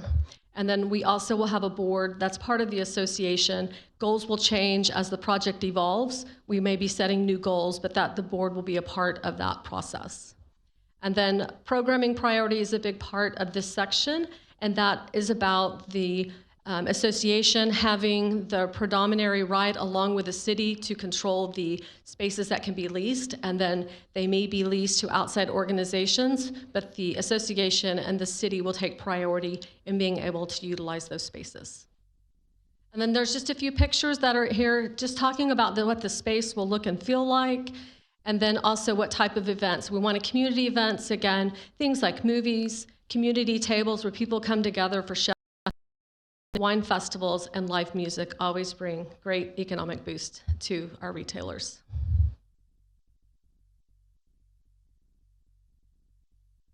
So as we envision the future, I mean, these are slides that you've kind of already seen. This is the waterfront dining. To the right of that is the conference center hotel, and back behind that would be an office building. Back behind that is multifamily. So this is from the south looking north. We've already looked at this plan, but once again, focused on office and conference center hotel, and then the villagey concept with the waterfront dining. And this, once again, it talks about that's a great place that everyone in this room would like to go. That's what we want to do. We want people to want to come here, community gathering, place you feel comfortable, safe, bring your family, create memories. And so we love these pictures, and that's what we want to try to create. I've already shown you this. This is the muse that's amongst the townhomes, and this is the future. So this is what we want to create. We'd love to work together with you to create what we think is kind of a new Pearland, a new idea. It's the gateway to Pearland. So with that, thank you for your time and attention, and we look forward to addressing any questions. All right, thank you, Don and team. We'll get back to you with questions in just a second. Open it up in this public hearing for those wishing to speak for or against this proposed request. Can go to the podium, give us your name. You have 3 minutes to speak. Second request, those wishing to speak for or against this proposed request. Third and final time, those wishing to speak for or against this proposed request. Seeing no one moving in that direction, we'll move it and open it up for questions, comments, concerns from City Council. Ms. Chavarria? Thank you, Mayor, and thank you so much for the presentation. So I know that some of the parcel falls within the 100-year floodplain. So how does that impact development and flooding concerns in that area? So we're going to add a lot of dirt to the project. I mean, as we do, as you can see at the back right is going to be a new off-site detention. All the detention is off-site. There's no on-site detention. I mean, we're bringing this from prior experiences. You don't want mosquito ponds, which are little bitty detention ponds everywhere, so we're grouping that into one. So the dirt that comes out of the detention pond is going to be piled all and spread. Thank you. All right. Questions, comments? Mr. Patel? Thank you, Mayor. Don, I know we've talked about this a couple of times, and I guess I'm going to get to the hotel component. Previously, last year, you had said the hotel was not something you guys were looking at, and then earlier you said this year hotel was a key component. So where are you guys with that component? Finding a developer, figuring out if the numbers work. If that's not going to happen, then what's the likelihood of this project? Sure. No, that's a great question. It's you start and you continue and you evolve. And so we put it under contract last June. I didn't really think that, even though when we designed this, it is the key component, I didn't know it was that significant to this project. The more we researched other successful mixed-use projects, without that, more and more, that is a key component. I'm not saying it's not going to be successful without it, but the plan B looks a lot like what you've seen on this project before, which was retail, multifamily, without something that is a regional draw to Pearland. And a big piece of that is, as we meet with the community people, and we experience this in Sugar Land, the business part is very important. Attracting the corporate headquarters, the more we look at this, how are you going to drive corporate headquarters to the city of Pearland? What is the component? What's the key feature? You're getting life sciences. They're going into warehouses and distribution centers with pretty fronts. Were those corporate headquarters like we were able to drive to Sugar Land, which is, I said this already, the Minute Maid Corporation, CVR, that specifically said, we're coming to your project because of this component. So the more we saw this, the more we talked to people on the community aspect side of it. When we did this in Sugar Land, we took all the people that were going into town. I mean, everyone, I mean, how many fundraisers do you attend, Rishi, every single year? Well, right, 3 to 4. 3 to 4, right. So you probably don't do those in Pearland. Maybe you do. I mean, maybe some of them are here. But what we experienced in Sugar Land was they were getting in their car, driving down their freeway to the Galleria. And these are 600 to 800 person events. And there's probably, I don't know, Wendy can tell you, we probably booked 20 of those a year. Maybe not just the 4 you had, but the other 16 that all the other groups want to attend. And these are $150 to $200 a person events. I mean, per person events. So we found that now we're able to capture the community events and keep them in Sugar Land. Well, that's a huge component of the revenue that drives the conference center and community center. So the more we looked at this, it doesn't make sense not. I know there's an economic impact to this city, both something you have to weigh as a council, but there's a huge economic benefit that when we had our conversation with you and with the EDC board and with the city council, the numbers prove themselves up that the city can afford it because of what this demonstrates in food and beverage tax, sales value, and also just the sales tax alone. And so we have that example in Town Square after 25 years of experience that shows what those numbers are.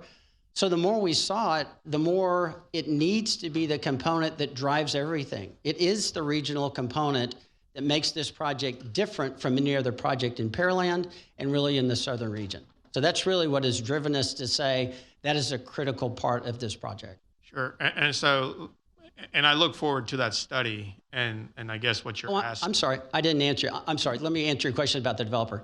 So I know that one of the biggest risks for cities is having to front the money. You know, you're the one taking the risk and you hope the project works. I'm talking about for the conference center hotel. So we have found a group that is performance-based, meaning they will put it in the ground. They will actually risk the money because they believe in the project. And then as they perform, you reimburse them. Totally different approach to even what we did in Sugar Land at the time. So I think that's a different concept. They've been in the hospitality business for years. It's something that they're now staffed to actually do these types of projects, meaning they have someone on their staff that has done community partnerships, the public-private partnerships, in I believe it's McKinney and some areas around the Dallas area. So they are staffed to do this. And so we're excited about what they can do, which is unique in the way they approach this, but they've also been very successful in operating hotels across the country. Sure, and I appreciate that. And I look forward to the study, I guess, you guys are going to get done, so we can sit down and, I guess, discuss your asks. Mm-hmm. More importantly, I think earlier, someone on your team alluded to security. Mm-hmm. You know, as you know, this corner is very close to South Houston. Right. One of the concerns I have is, you know, our PD, and I've requested that data, which I will get hopefully in a week or two, is the number of calls we are making to Pearland Town Center. Okay. How do you propose something different in your security, whether the burden is not on our PD as much, and are you going to have your own private security?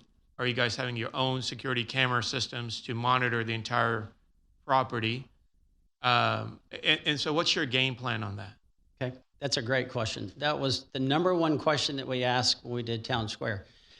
What we've done is, because PMMD has the ability to work with us from a security standpoint, in our project, we had what's called the First Colony Management District. So it is a private group that's 24/7. They monitor the first level of all buildings and parking garages. They have their own command station that monitors by cameras. They also are hardwired, that's an old term, but anyway, they're connected to Sugar Land PD by way of license recognition. And so they're constantly connected to Sugar Land PD 24/7. So we really, the worst thing that can happen here is that we build this project and there's crime and people don't want to come. That's the death nail. And we hit that head on in Sugar Land because that's at Highway 6 and 59. It's very commuter oriented. I mean, people can get there, commit a crime, and they're gone in no time, very similar to this. But I mean, the instances of crime, because we actually have a board and we can actually show you the results of the crimes that are committed. And because we manage the association that's the First Colony Management District. So we can show you real data as to how we've been able to combat that, working with the city to prevent the crimes. You can't prevent all of them, but if you catch them, they're going to go somewhere else. Thank you, Don. Mr. Koza? Thank you, Mayor. Thank you, Don. I know in our community we have real heartburn over multifamily. And you've got multifamily in here. Can you talk about the numbers, what the maximum numbers, that type of stuff, so the public would know Sure. what's in this development? So the prior approval was much higher than ours, and so we thought, well, let's be sensitive to the fact that multifamily needs to be a balance here. It can't be overpowering for this. So we've agreed to 1,100 units as a cap. Okay, and that's in the flex area of the development, correct? I'm sorry? That's in the flex development? It's throughout the project. For the entire project, it's 1,100 units. Okay, so it could be multiple, not just one large multifamily. I mean, we kind of envision it two that are in the 300 to 350 range, and then one that could be a little bit larger. If you look at the plan, top right, that's next to the conference center hotel that's planned, that could be a larger project, if you would, because it's going to support what I would say is more the urban section. But by and large, the projects are roughly 350 units apiece. That seems to be the sweet spot for those type of projects. Okay, all right. And when you're talking to Member Patel about the security aspect, I'm sorry, what was your question? I said when you were talking to Member Patel in regards to the security aspect? Yes. How does the security interact? Say something happens, whatever crime is, the security people detain the person until the PD shows up. How does it work? Okay, I'm going to let the person that actually manages that speak. I know it, but she's better at this. Fair enough. So in Sugar Land, we do run the management district for First Colony, and so we have a direct connection through radios to the dispatch with PD. And so basically they're the eyes, so they're reporting. You've got extra eyes on the ground that are always looking for things that aren't normal, or they're interacting with retailers. And so they would be in eyes and ears and support with the PD. And so that's one component. So there's contract security, that's the base component of it. And then in First Colony, we also have an interlocal agreement with the police department. And so we also pay for specific police level security for holidays and if there's any type of crime wave, or just during like spring break and things where you see a little bit more activity. All right, thank you. And Don, back on, follow up a little bit with Member Patel as well on the study. What kind of timeline would we be looking at receiving to where we kind of sit down and digest what you come up with? I'm sorry, the timeline for the study on the hotel. I think it's going to be ready, well, in the next week, and then the developer has 60 days to actually look at the study and evaluate it with his team. So I would say within 75 days, I think you're going to have a response back, and it's going to have numbers, it's going to have the number of rooms, it's going to have pretty much everything about the project, renderings, because we've just been through this on another project with them. So we know kind of how they work and how quickly they work. So we have firsthand knowledge that they can actually perform in that time, right? Because they've just priced a similar project to this. So they're not starting over, they're not reinventing the wheel with this. Even with the city, they have numbers in responding to what the ask was there. So I think they can respond very quickly. All right, thank you. Mm-hmm. All right, Mr. Carbone. Thank you, Mayor. You had a slide that talked about phasing. Can you review that a little bit more? Sure. I guess in terms of that initial phase, but you said subsequent's going to kick off right at the beginning as well. Yeah, the subsequent and the initial, I mean, these are all kind of mixed together, because I wish a project like this would fit into these perfect little boxes like this. This would be just great. But I think what's going to happen is, which is a really good thing, a very positive thing, is we thought we were going to start with the residential, like literally the residential, which would be multifamily and high-density single-family. That was going to kick this off. And we're thinking, as we go through that, the retail is going to come along. Well, because of the 288 frontage and some prior relationships we have with some retailers, they're already telling us they want to come here. Now, I want to oversell that because, you know, anybody can change their mind, but they see the opportunity with the waterfront dining. I mean, it's already there. I mean, it's something that they could put a restaurant there tomorrow.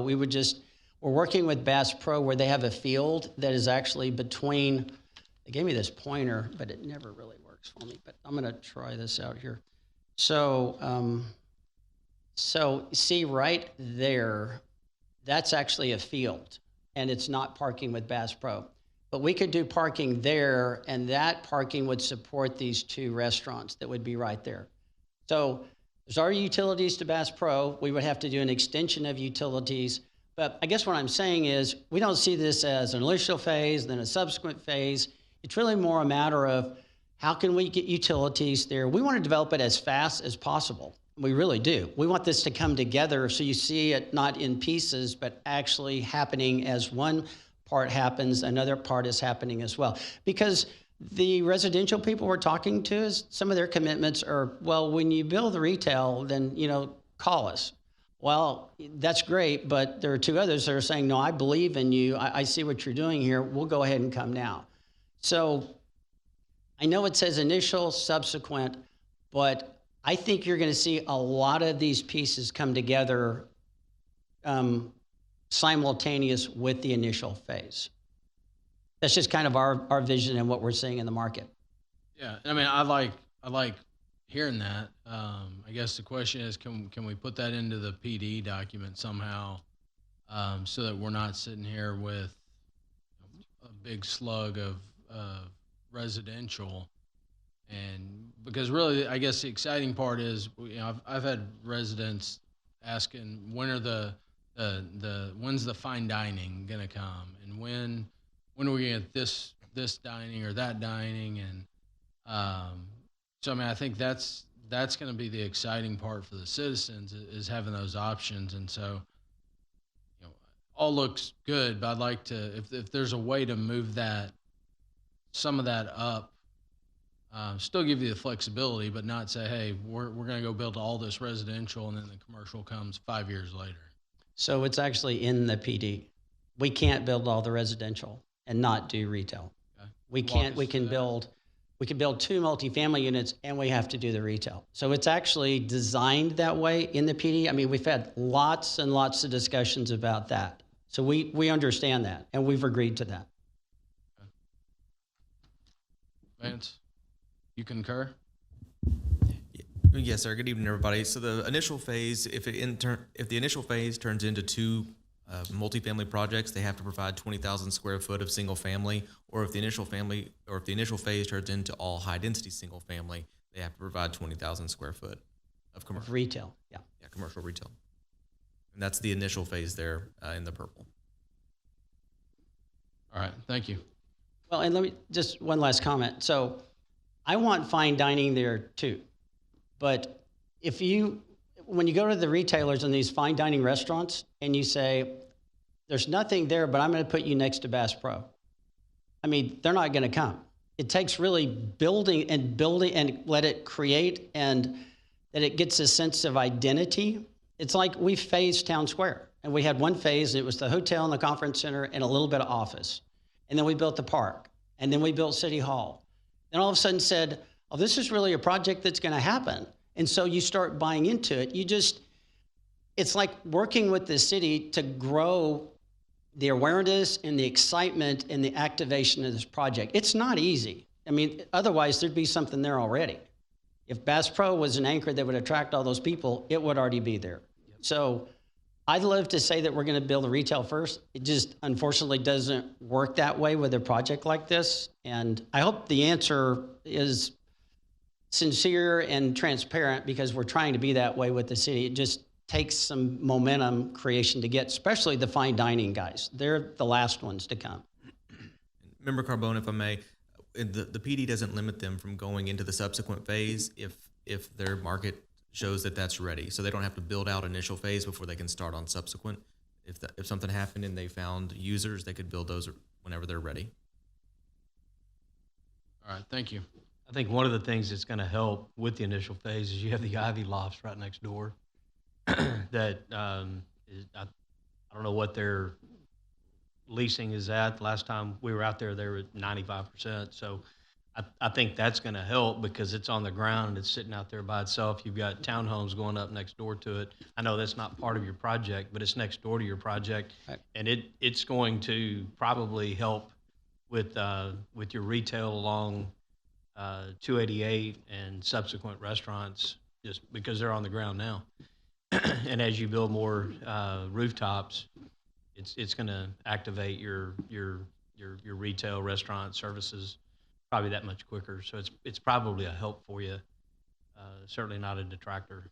Probably gonna one of the hardest things in this is the daytime restaurant traffic. Right.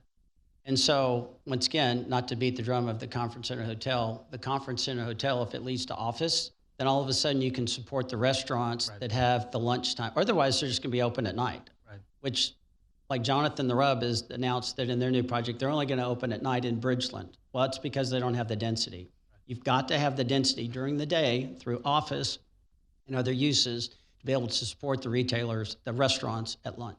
Right. It all kind of works together. Thank you, Mayor. First of all, Don, thank you to your team for being here for the presentation. Can you talk a little bit about traffic? When I see this large development, my mind goes to, we hear often the traffic congestion that we have here in the city. especially on the west side of town, 288, to and from exiting the city, entering the city. Can you elaborate a little bit about what you've seen, what y'all have done at other locations, and how y'all are going to address traffic? So we have to prepare a TIA. You probably know that we had to do a TI to really understand traffic flows and patterns. And so our job is working with parking consultants and professionals that would look at this project and say, this is how the flow of traffic will work. This is how entrances need to occur. I mean, TxDOT doesn't like exits off of frontage roads, but we're going to approach them and try to get another one on 288. I don't know if we're going to be successful because they're not really easy to deal with. But I shouldn't say that on public. I mean, they're actually very easy to deal with. I can't wait to work with them. But so I think it's just a matter of all the entrances that flow through the project. I mean, how the streets are designed, and where, like Blake was talking about, we're going to have on-street parking.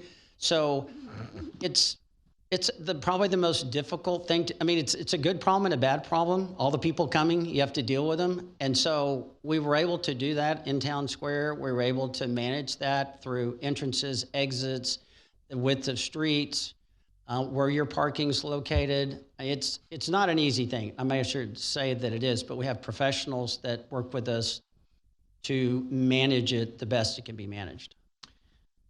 Regarding security, and I know that you are a little bit more, you know, a little bit more about that security topic.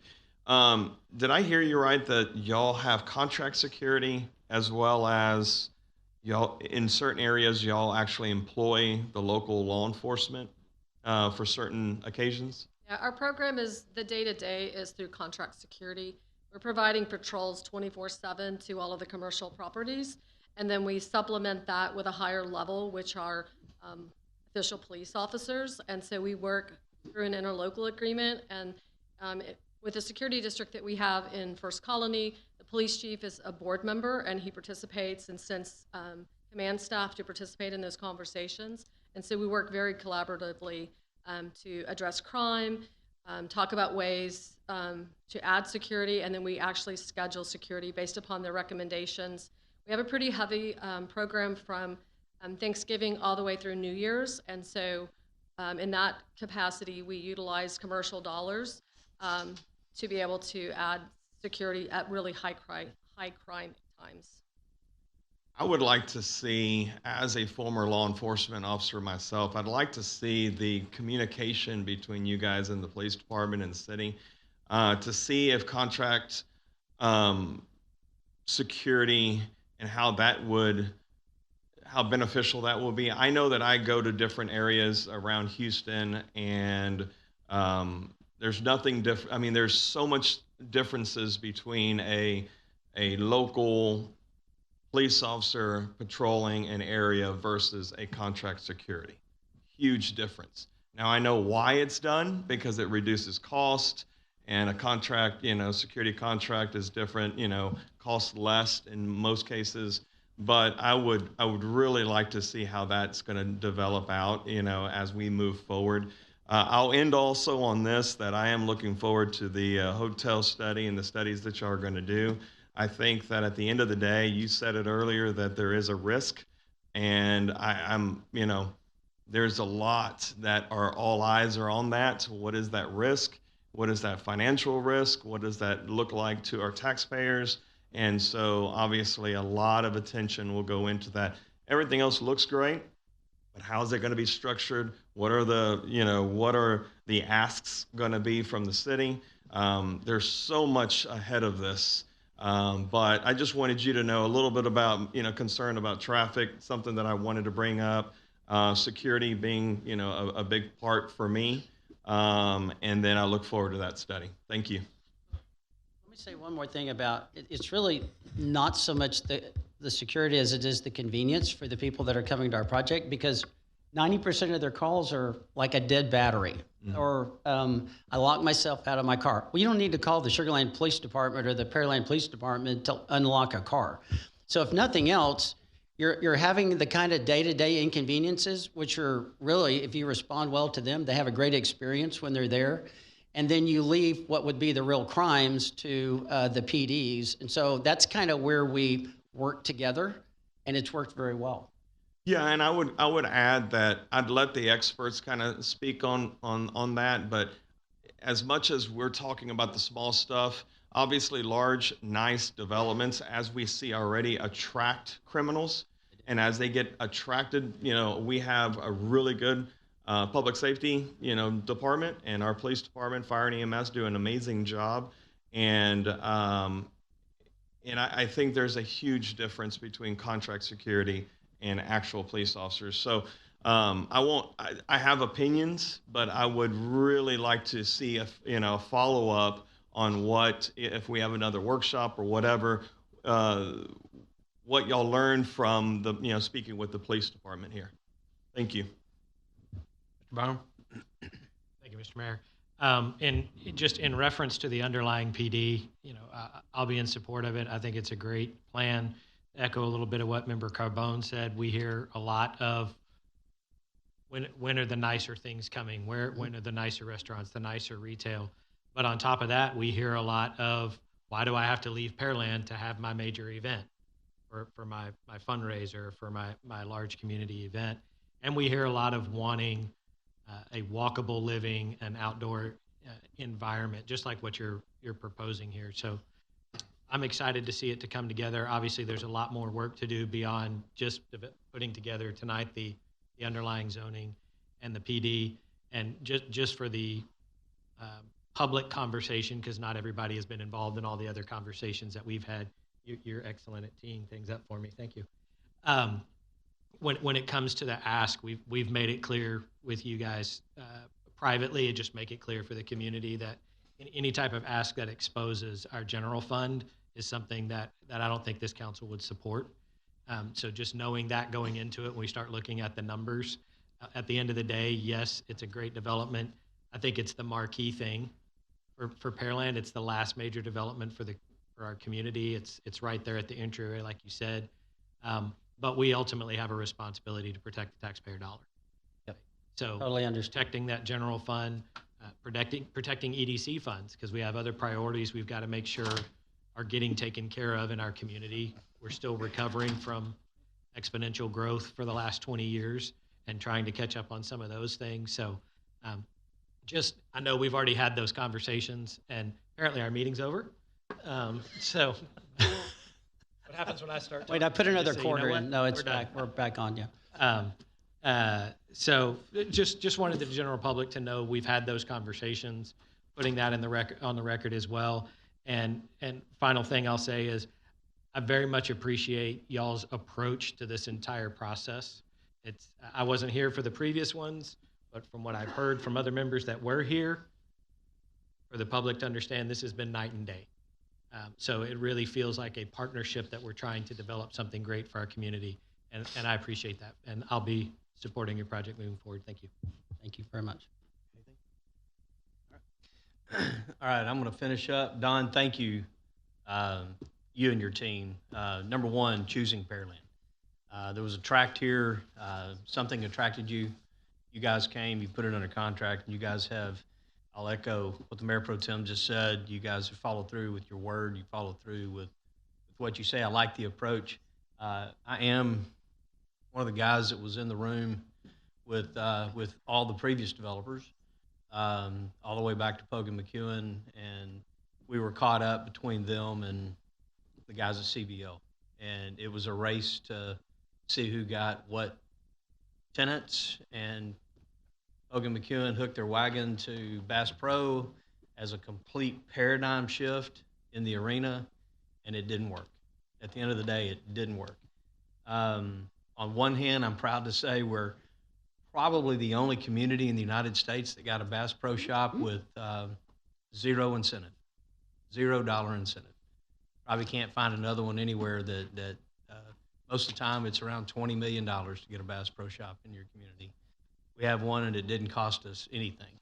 But it's also greatly underperforming sitting out there. So hopefully the development coming in and around it, and for anybody that wants to know, that'd be a long talk on a back patio somewhere I give you the war story between the two, and it was, I could write a book on what went down in Pearland, Texas between '05 and '07. I mean, it was pretty amazing to watch it and live it out and see it. But here we are. It's the last major corner in our community left to develop, and I think we have said it from day one. We want it to be marquee because it's so high visible. The visibility coming in. We've spent a tremendous amount of money through EDC efforts and others in beautifying that corridor coming in, and so we want something there that is going to be a cornerstone for Pearland. I've always wanted where, yes, we want people in the community to be able to stay in the community and go eat and have entertainment and all those kind of things. But I also want to be that community where people in Sugar Land go, I went to Pearland to eat last night. You know, if they're in Katy, I went to Pearland to eat last night. You know, if they're in other parts of the greater Houston area, they're coming here because of the attractions that we have. And so I'm excited to see where this is moving. I like, and I'll echo, I support hotel conference concept.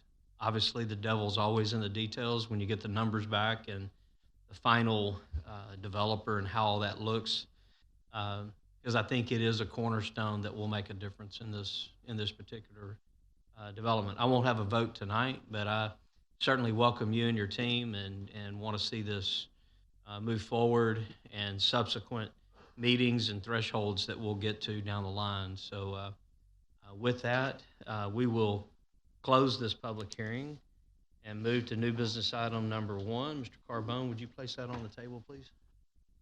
Yes, thank you, Mayor. Consideration and possible action, first reading of ordinance number 2000M-281. So moved. Second.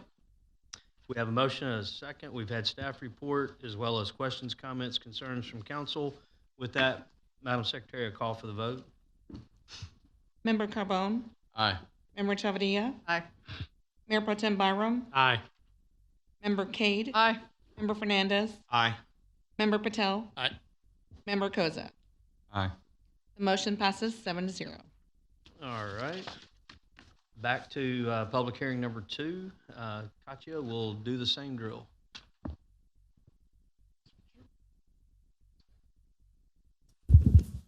Thank you, Mayor. This is a request by Ashley Montalvo, applicant on behalf of Iqbal John Khwaja, owner, for approval of a zone change for 13.256 acres of land from General Commercial District to Light Industrial 1 District, generally located south of McCard Road, west of McCowa Road. The applicant's intent is to rezone the property to allow for industrial development of the property. As of today, we have received 0 written comments and phone calls. Surrounding uses of this property look like undeveloped land to the north, as well as a gas station and a convenience store, Hickory Slough to the south, as well as a Pearland ISD maintenance facility. To the east, we have detention, and to the west is single-family residential. On the future land use map, this parcel is identified as public use. And looking at the criteria, this project proposal does not meet the comprehensive land use plan and meets 2 of the approval criteria. And with that, staff was unable to recommend approval of the proposed zone change to the M1 district, and the Planning and Zoning Commission voted 3-3 at the February 16th meeting, which constitutes a recommendation for denial, which means a supermajority is triggered for this request. And that concludes staff report. Thank you. All right, is the applicant present? Okay.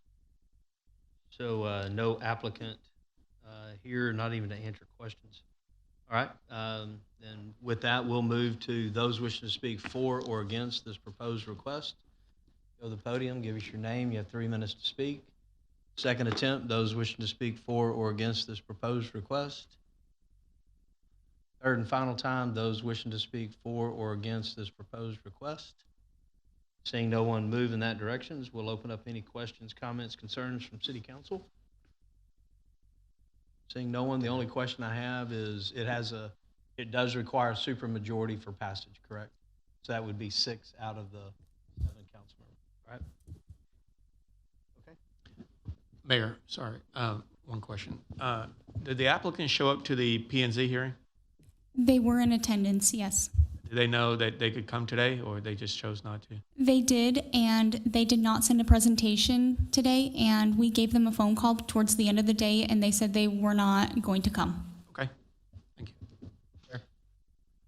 That's fine. The only question that I had was just a general question.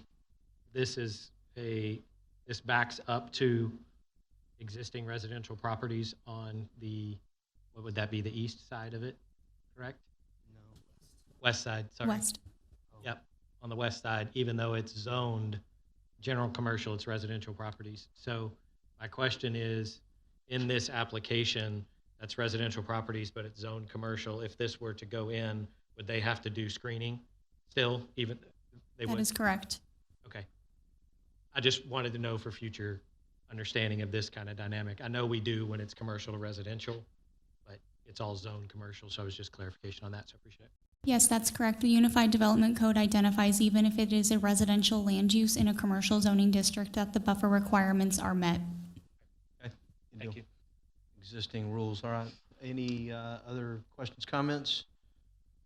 Seeing none, we'll close this docketed public hearing and we'll move to new business item number 2. Ms. Chavarria, would you place that on the table, please? Thank you, Mayor. Consideration possible action, first reading of ordinance number 2000M-280. So moved. Second. We have a motion and a second. We've had staff report as well as questions, comments from council. Madam Secretary, we'll call for the vote.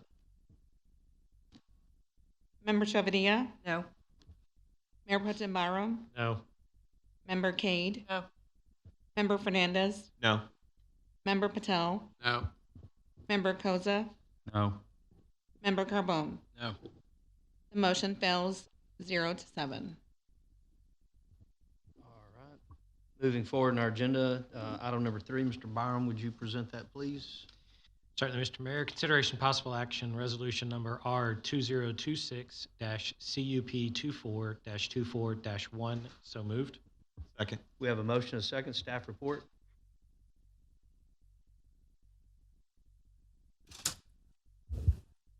Thank you, Mayor. This request is for an extension for a previously approved conditional use permit that was approved on March 24th of 2025. The proposed land use is an auto wash at 1705 Broadway, and the vote was 4-3 with a list of conditions that are on the screen relating to landscaping, gravel, tree preservation, and vacuum systems. The applicant has expressed that there are some delays with delays obtaining an approved building permit, and therefore they have requested an extension of 1 year with this council. And I'd be happy to answer any questions. Okay. Is the applicant present? Hey, go back to the podium real quick. While he's on his way back there, so Vance, what holdup, if any, is on this building permit? Or when was the building permit submitted? Oh, I can get the date when it was submitted. I have that email. However, the submittal, they're working through serving the property with sewer. Say that again? Serving the property with sewer. And so their original plan, it came in, it got submitted, and you're welcome to speak to it. However, after looking at it with staff, it's not going to work for getting sewer down Dixie Farm to the site. And so currently there's evaluating another option. Okay. But there's not negative plan review, or there's nothing like that wrong with the submittal process. Okay. And go ahead and just for the record, give us your name for the record. Yeah. Yeah, Russell Nelson with Lone Star Builders. So I represent the tenant on this, who's also the applicant. So yeah, I just want to speak to those delays a little bit. There's actually been a couple of the sites had a few challenges that we don't normally see. One, it is in a floodplain as well. So there's been some work and coordination that's had to be done there, but and also a TxDOT permit, which that takes time as well.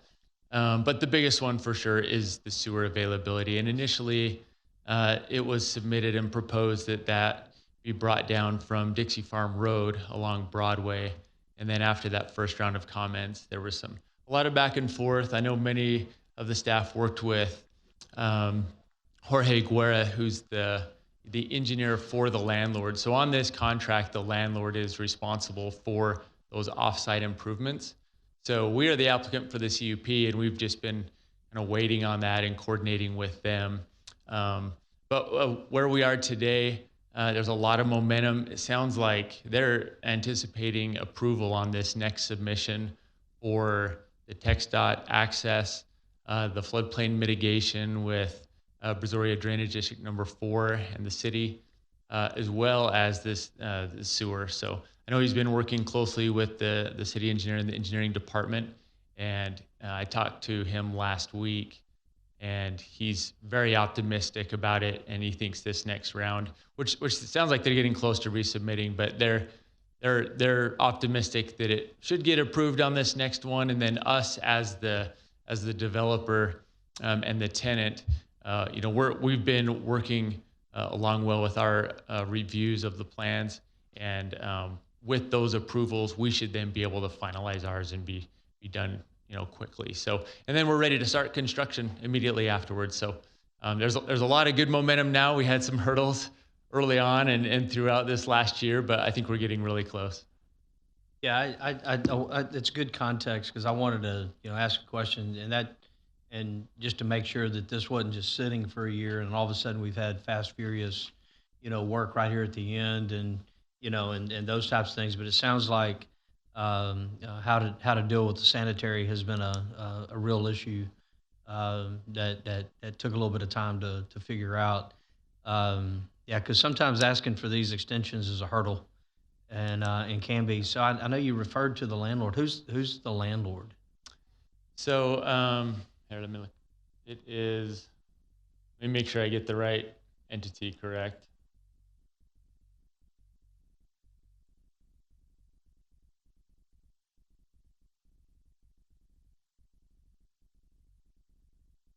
VI Bros LP.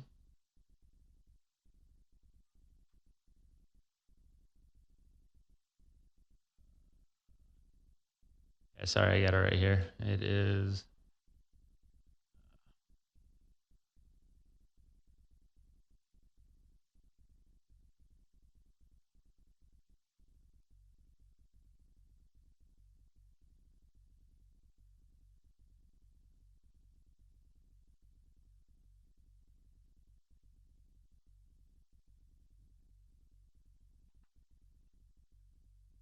And just while you get And that pulled Moorfield up, LLC is the landlord.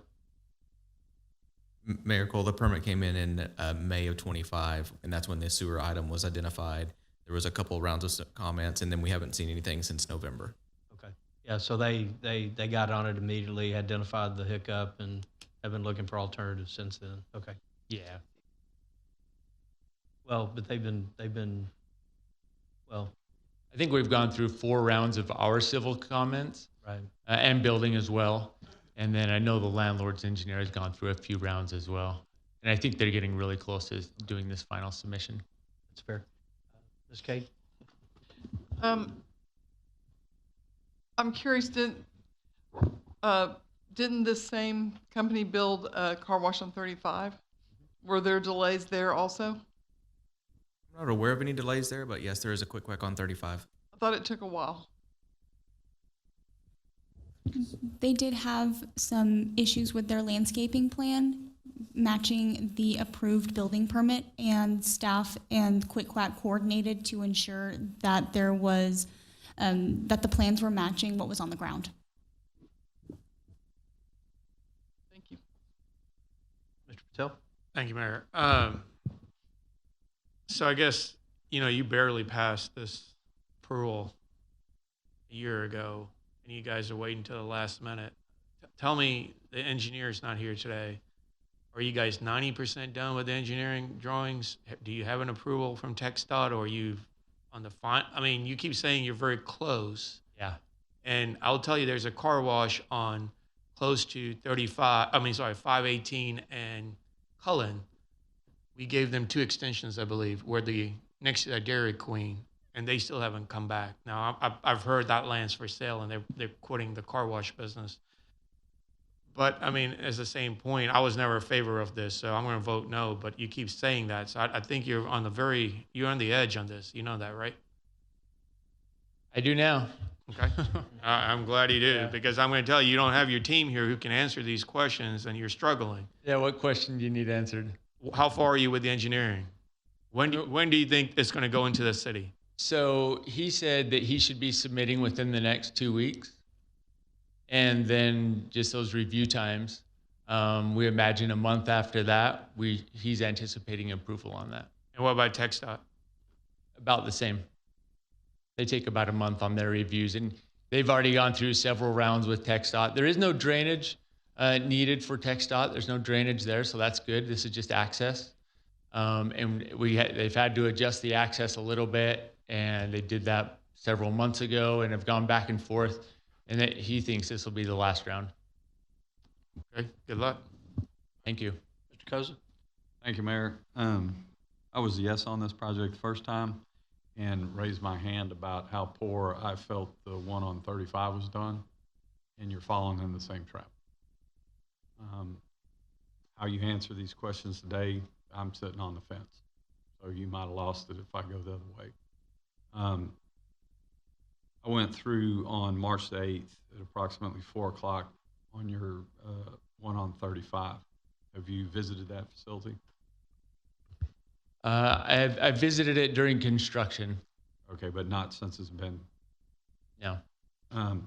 On March the 8th, we had a decent sized rainstorm, and I was really shocked. I don't know what the issue is, but the drainage on that facility is horrible. I drove around, and the water within the facility was about halfway up. And it looked like no water was draining, period, at that facility, because the whole parking lot around the actual tunnel itself had water halfway up the concrete. So to me, with the poor performance on the first one, and then actually visiting the site on March the 8th, approximately 4 p.m. in the afternoon, and then having this, it's really a struggle for me to get to a yes. So I'm not real impressed with what was car wash number 1, and now where we're at today with car wash number 2. Yeah, so this one had additional challenges that the first one didn't have, and I'm not too familiar with the challenges with drainage on that one. I understand challenges, not a problem. The first one, to me, watching it being constructed, was a challenge from day one. And y'all were not very good neighbors to the people in your area. I got multiple complaints from people with the way the construction crew, the way the materials were being delivered. I had multiple issues with the construction site while it was being constructed. And so this is a real struggle with me on this one. So I'm just letting you know. Yeah, and just to back that up, we got numerous complaints of materials being dropped and utilized on property next door, not owned by the development, and landowners going, what the heck, right? So that's some of what he's speaking to there. So, and here you've got neighbors on both sides of this, and it just goes to performance, and it goes to those types of things. Mr. Byron? I know this site is quite a bit larger than the other one, so there is a lot more staging area and room there in the back. It's kind of an L shape. Our average site is an acre, a lot of times even less, down to 0.6 acres, and this one's quite a bit larger than that. So I know this one does have a lot more room for that. So we don't anticipate any issues on this one. That one was a little bit, I'm not too involved on the construction side, but I was hearing things as well. And I know they've done a lot of work on that construction side to try to improve things the last couple of years.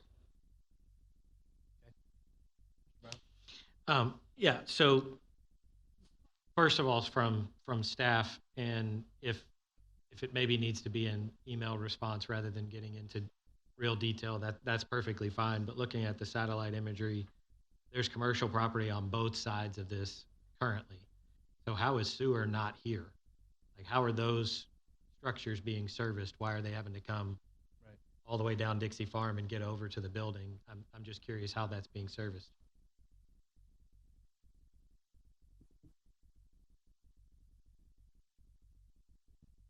Thank you, Councilman.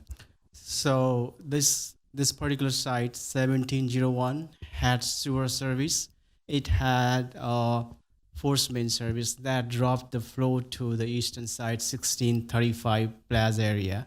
But that, since it is an old project site, there was not sanitary sewer easement. Normally we need sanitary sewer easement, so there's no sanitary sewer line along Broadway Street. It just flows to the east to the neighboring property, and the neighboring property sanitary sewer system takes it to Dixie Farm sewer system.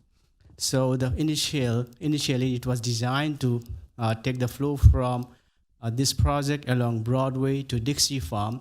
That didn't work because that involves a lot of traffic issues and construction issues. So we recommended that can you look for the alternatives which would be easier to construct and will not require a lot of TxDOT's involvement and approval too. That's the reason they're looking for getting the flow on the northern side of south side of Clear Creek. So there is 20-foot utility easement. That's what the city recommended. Can you take a look at it and explore this option? If that helps, it will be easier for you to discharge the flow from your property to the east to Dixie Farm Broadway, and they have to kind of record easement for that because we would not allow sanitary sewer from one property to other property without the easement. So that's what they're working on, and they have submitted the construction plan. We reviewed it, and we gave them the comments back in probably November. So since then, they're still working on it, and they have to get a permit approval from BDD4 since it touches BDD4's facility, and they have to get permit from TxDOT for the driveway access, which is normally it shouldn't be a big issue for TxDOT to give the access because it has already access, but they are asking them to relocate so that it is not sitting next to the next driveway, so to minimize the potential traffic hazard. So the eastern side, the west side of that property, I don't know, probably that is unseptic, but I don't see any sanitary line coming from west of that 1701 property. So I don't know how that works. Probably they have a septic system for that property. For the south side, the Walmart has its own sanitary sewer system that takes flow. So did I hear you correctly that on this property, part of the property may have been using a septic at one point and part of the property has a force main? No, this 1701, this has a force main, but that is very small force main that is for probably residential properties. Before it became quick quack property, so it has a force main system, but to today's standard that is kind of not allowed because we will not allow the flow from private to private. It has to go from private to public sanitary sewer system. So the existing system is tied into the system where Bayou Grill and CC's Pizza and all that is. To the east side, right? But we're saying they can't do that. Yeah, with the new guideline, we won't allow that because that is going to be illegal. It's against our ordinance.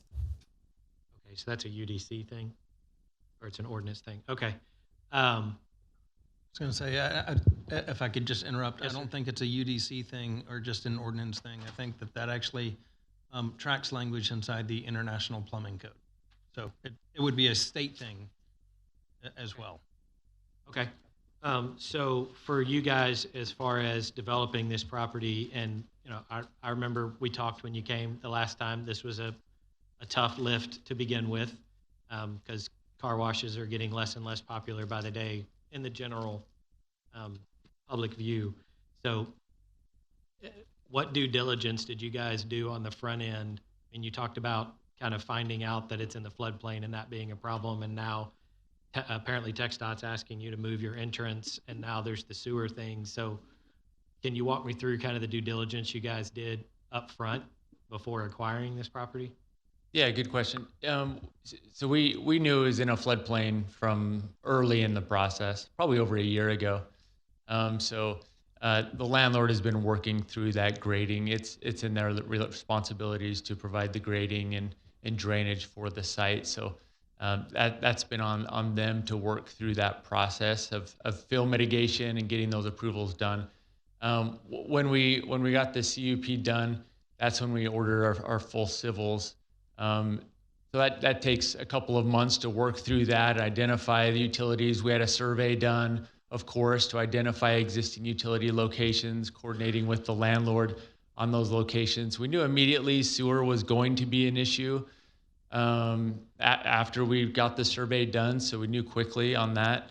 So we also worked internally on our side with the landlord and with QuickWhack to work out the legal side and the compensation and all that as well. And then I think our first submittal was last summer. So we worked through that whole legal process and how we were going to handle all that over a couple of months between the end of March and into summer for our first submittal. And at that time, that's when they started working with TxDOT. That process just takes a long time. We've done a ton of those. I think the landlord's done a lot of those working with TxDOT. It just takes a while to get through that. They did request the access to move.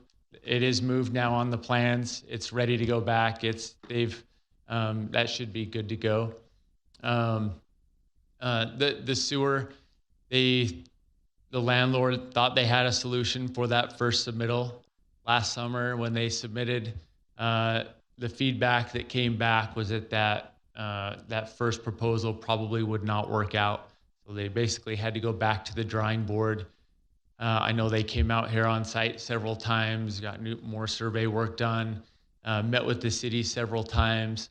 And that's when they decided to try to go through the back, through that utility easement on the back, and do a force main on the private side, do a lift station there on the private property, and then run that line into the utility easement. So that's all been going on for all last fall and into the winter until now. And it sounds like they have a great solution, and they're just putting those plans together to resubmit in the next couple of weeks.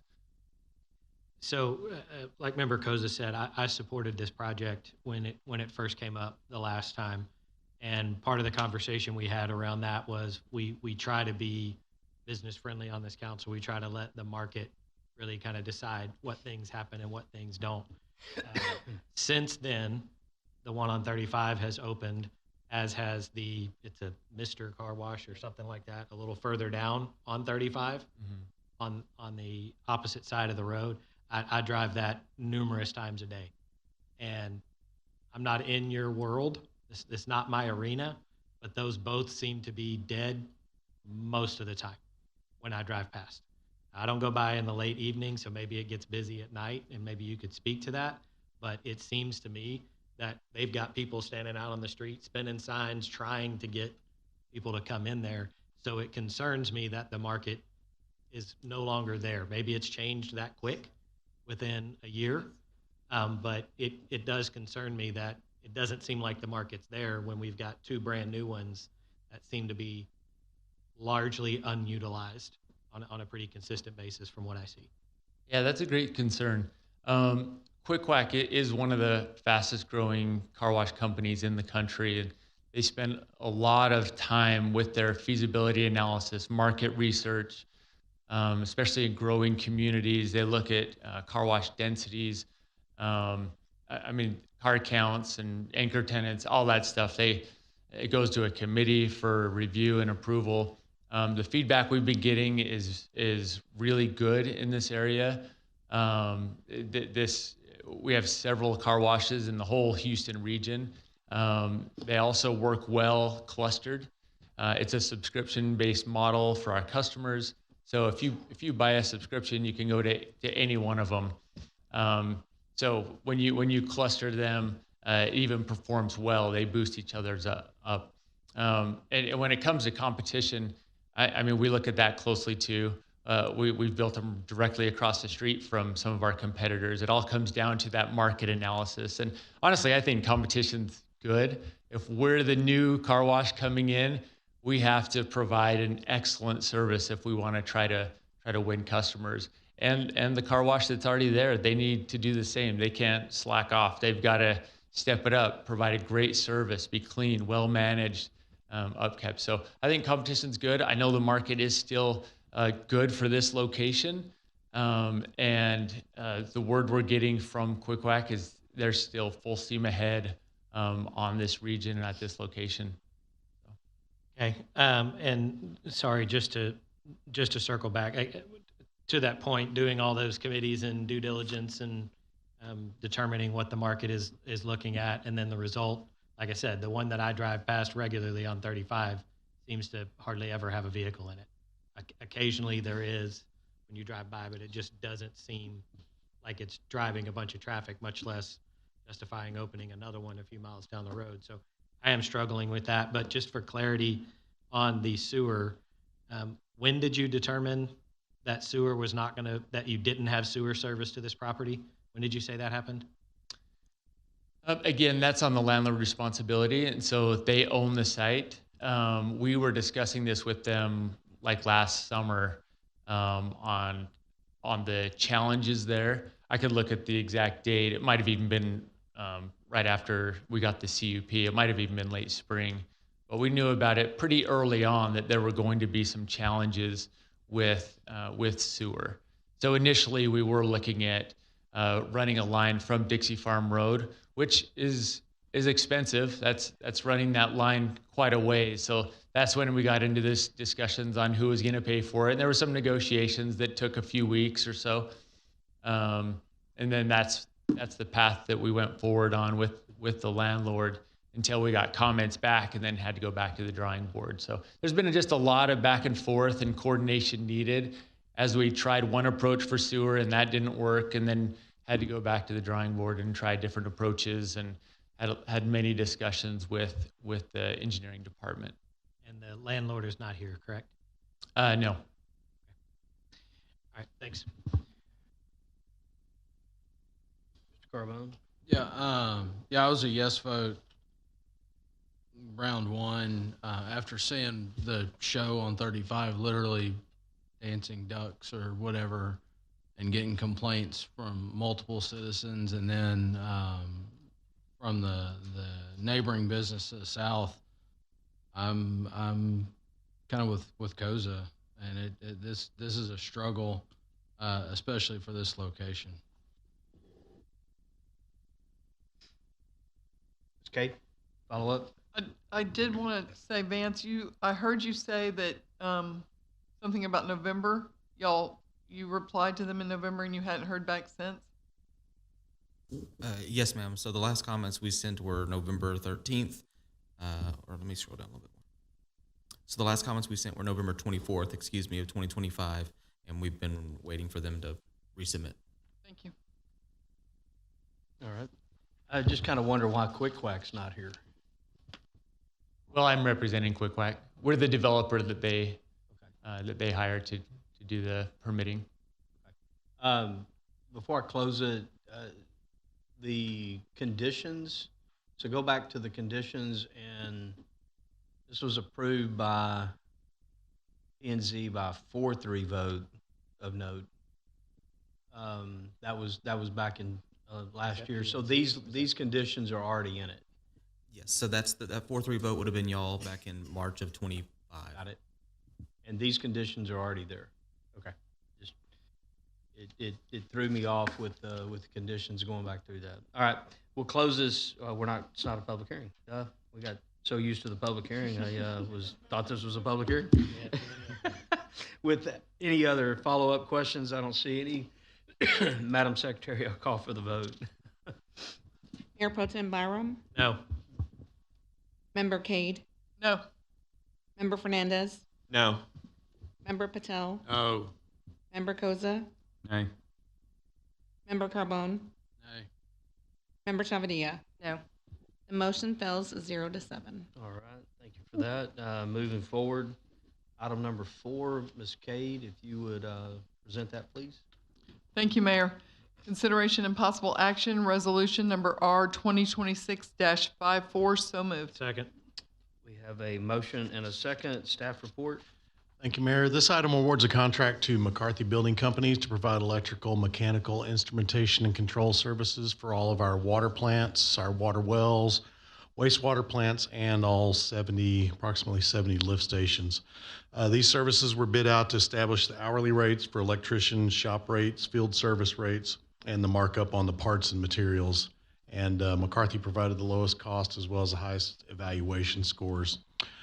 We are increasing the amount of this contract over past years, still within our allocated budget to ensure that the contract accurately reflects our needs, our true asset maintenance requirements to repair and replace plant equipment and components as they fail or reach the end of life, avoiding deferred maintenance that ends up shortening the life of our assets. So part of our overall asset management and our team that's overlooking our water and sewer assets. So with that, we recommend award in the estimated amount of $4.5 million. Thank you. All right, we'll open up for questions, comments. Mr. Koza? Thank you, Mayor. David, I would like to say that when I read this this weekend, thank you. As you well know, I'm all about maintenance. If we spend money on an asset, we should take care of it and not let it run into the ground to maintain something. So thank you for your team's effort in getting this to where hopefully we can get on the right track of maintaining our assets and taking care of stuff. So thank you very much. Any other questions, comments? I believe they are here. McCarthy here? Here. With that, yeah, they've endured a lot, so you know, so I mean they're here for the long haul.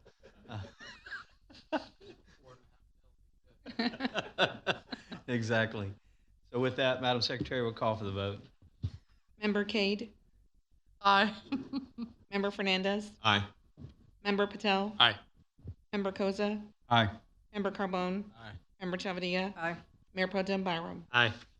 The motion passes 7-0. All right, Mr. Thanks for hanging out, guys. Yep, thank you. Mr. Fernandez, if you would present item 5, please. Thank you, Mayor. Consideration and possible action, resolution number R2026-27. So moved. Second. We have a motion and a second. Staff report.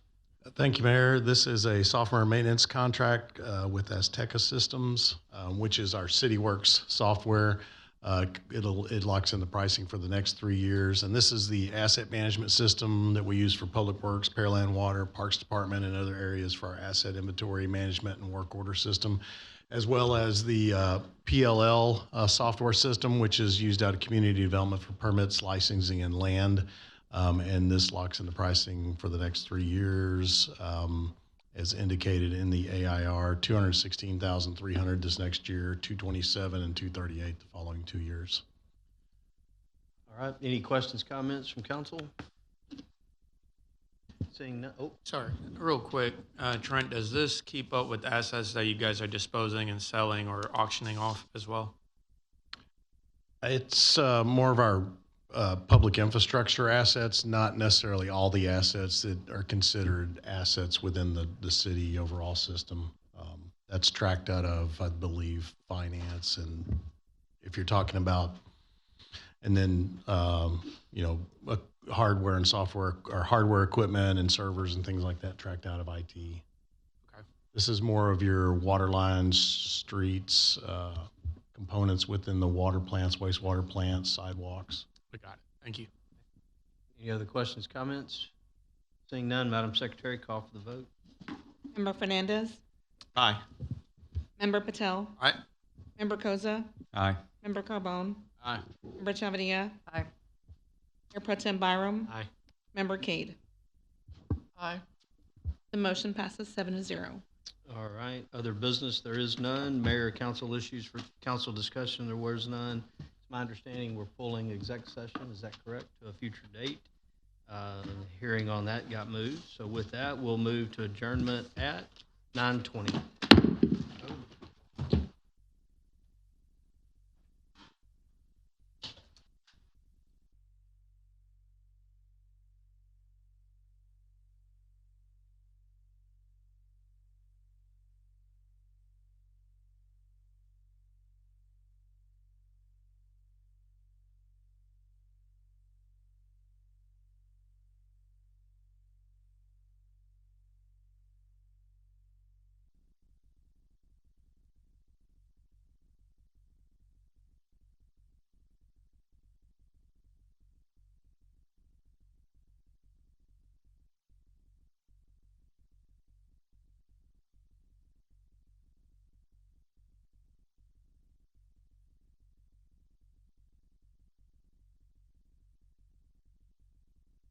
November to take the recommendations of the Charter Review Commission, discuss those after a public hearing. We'll have a public hearing, then go into a discussion time when the council can actually decide which, if any, of the proposed amendments that you would like to send to the voters.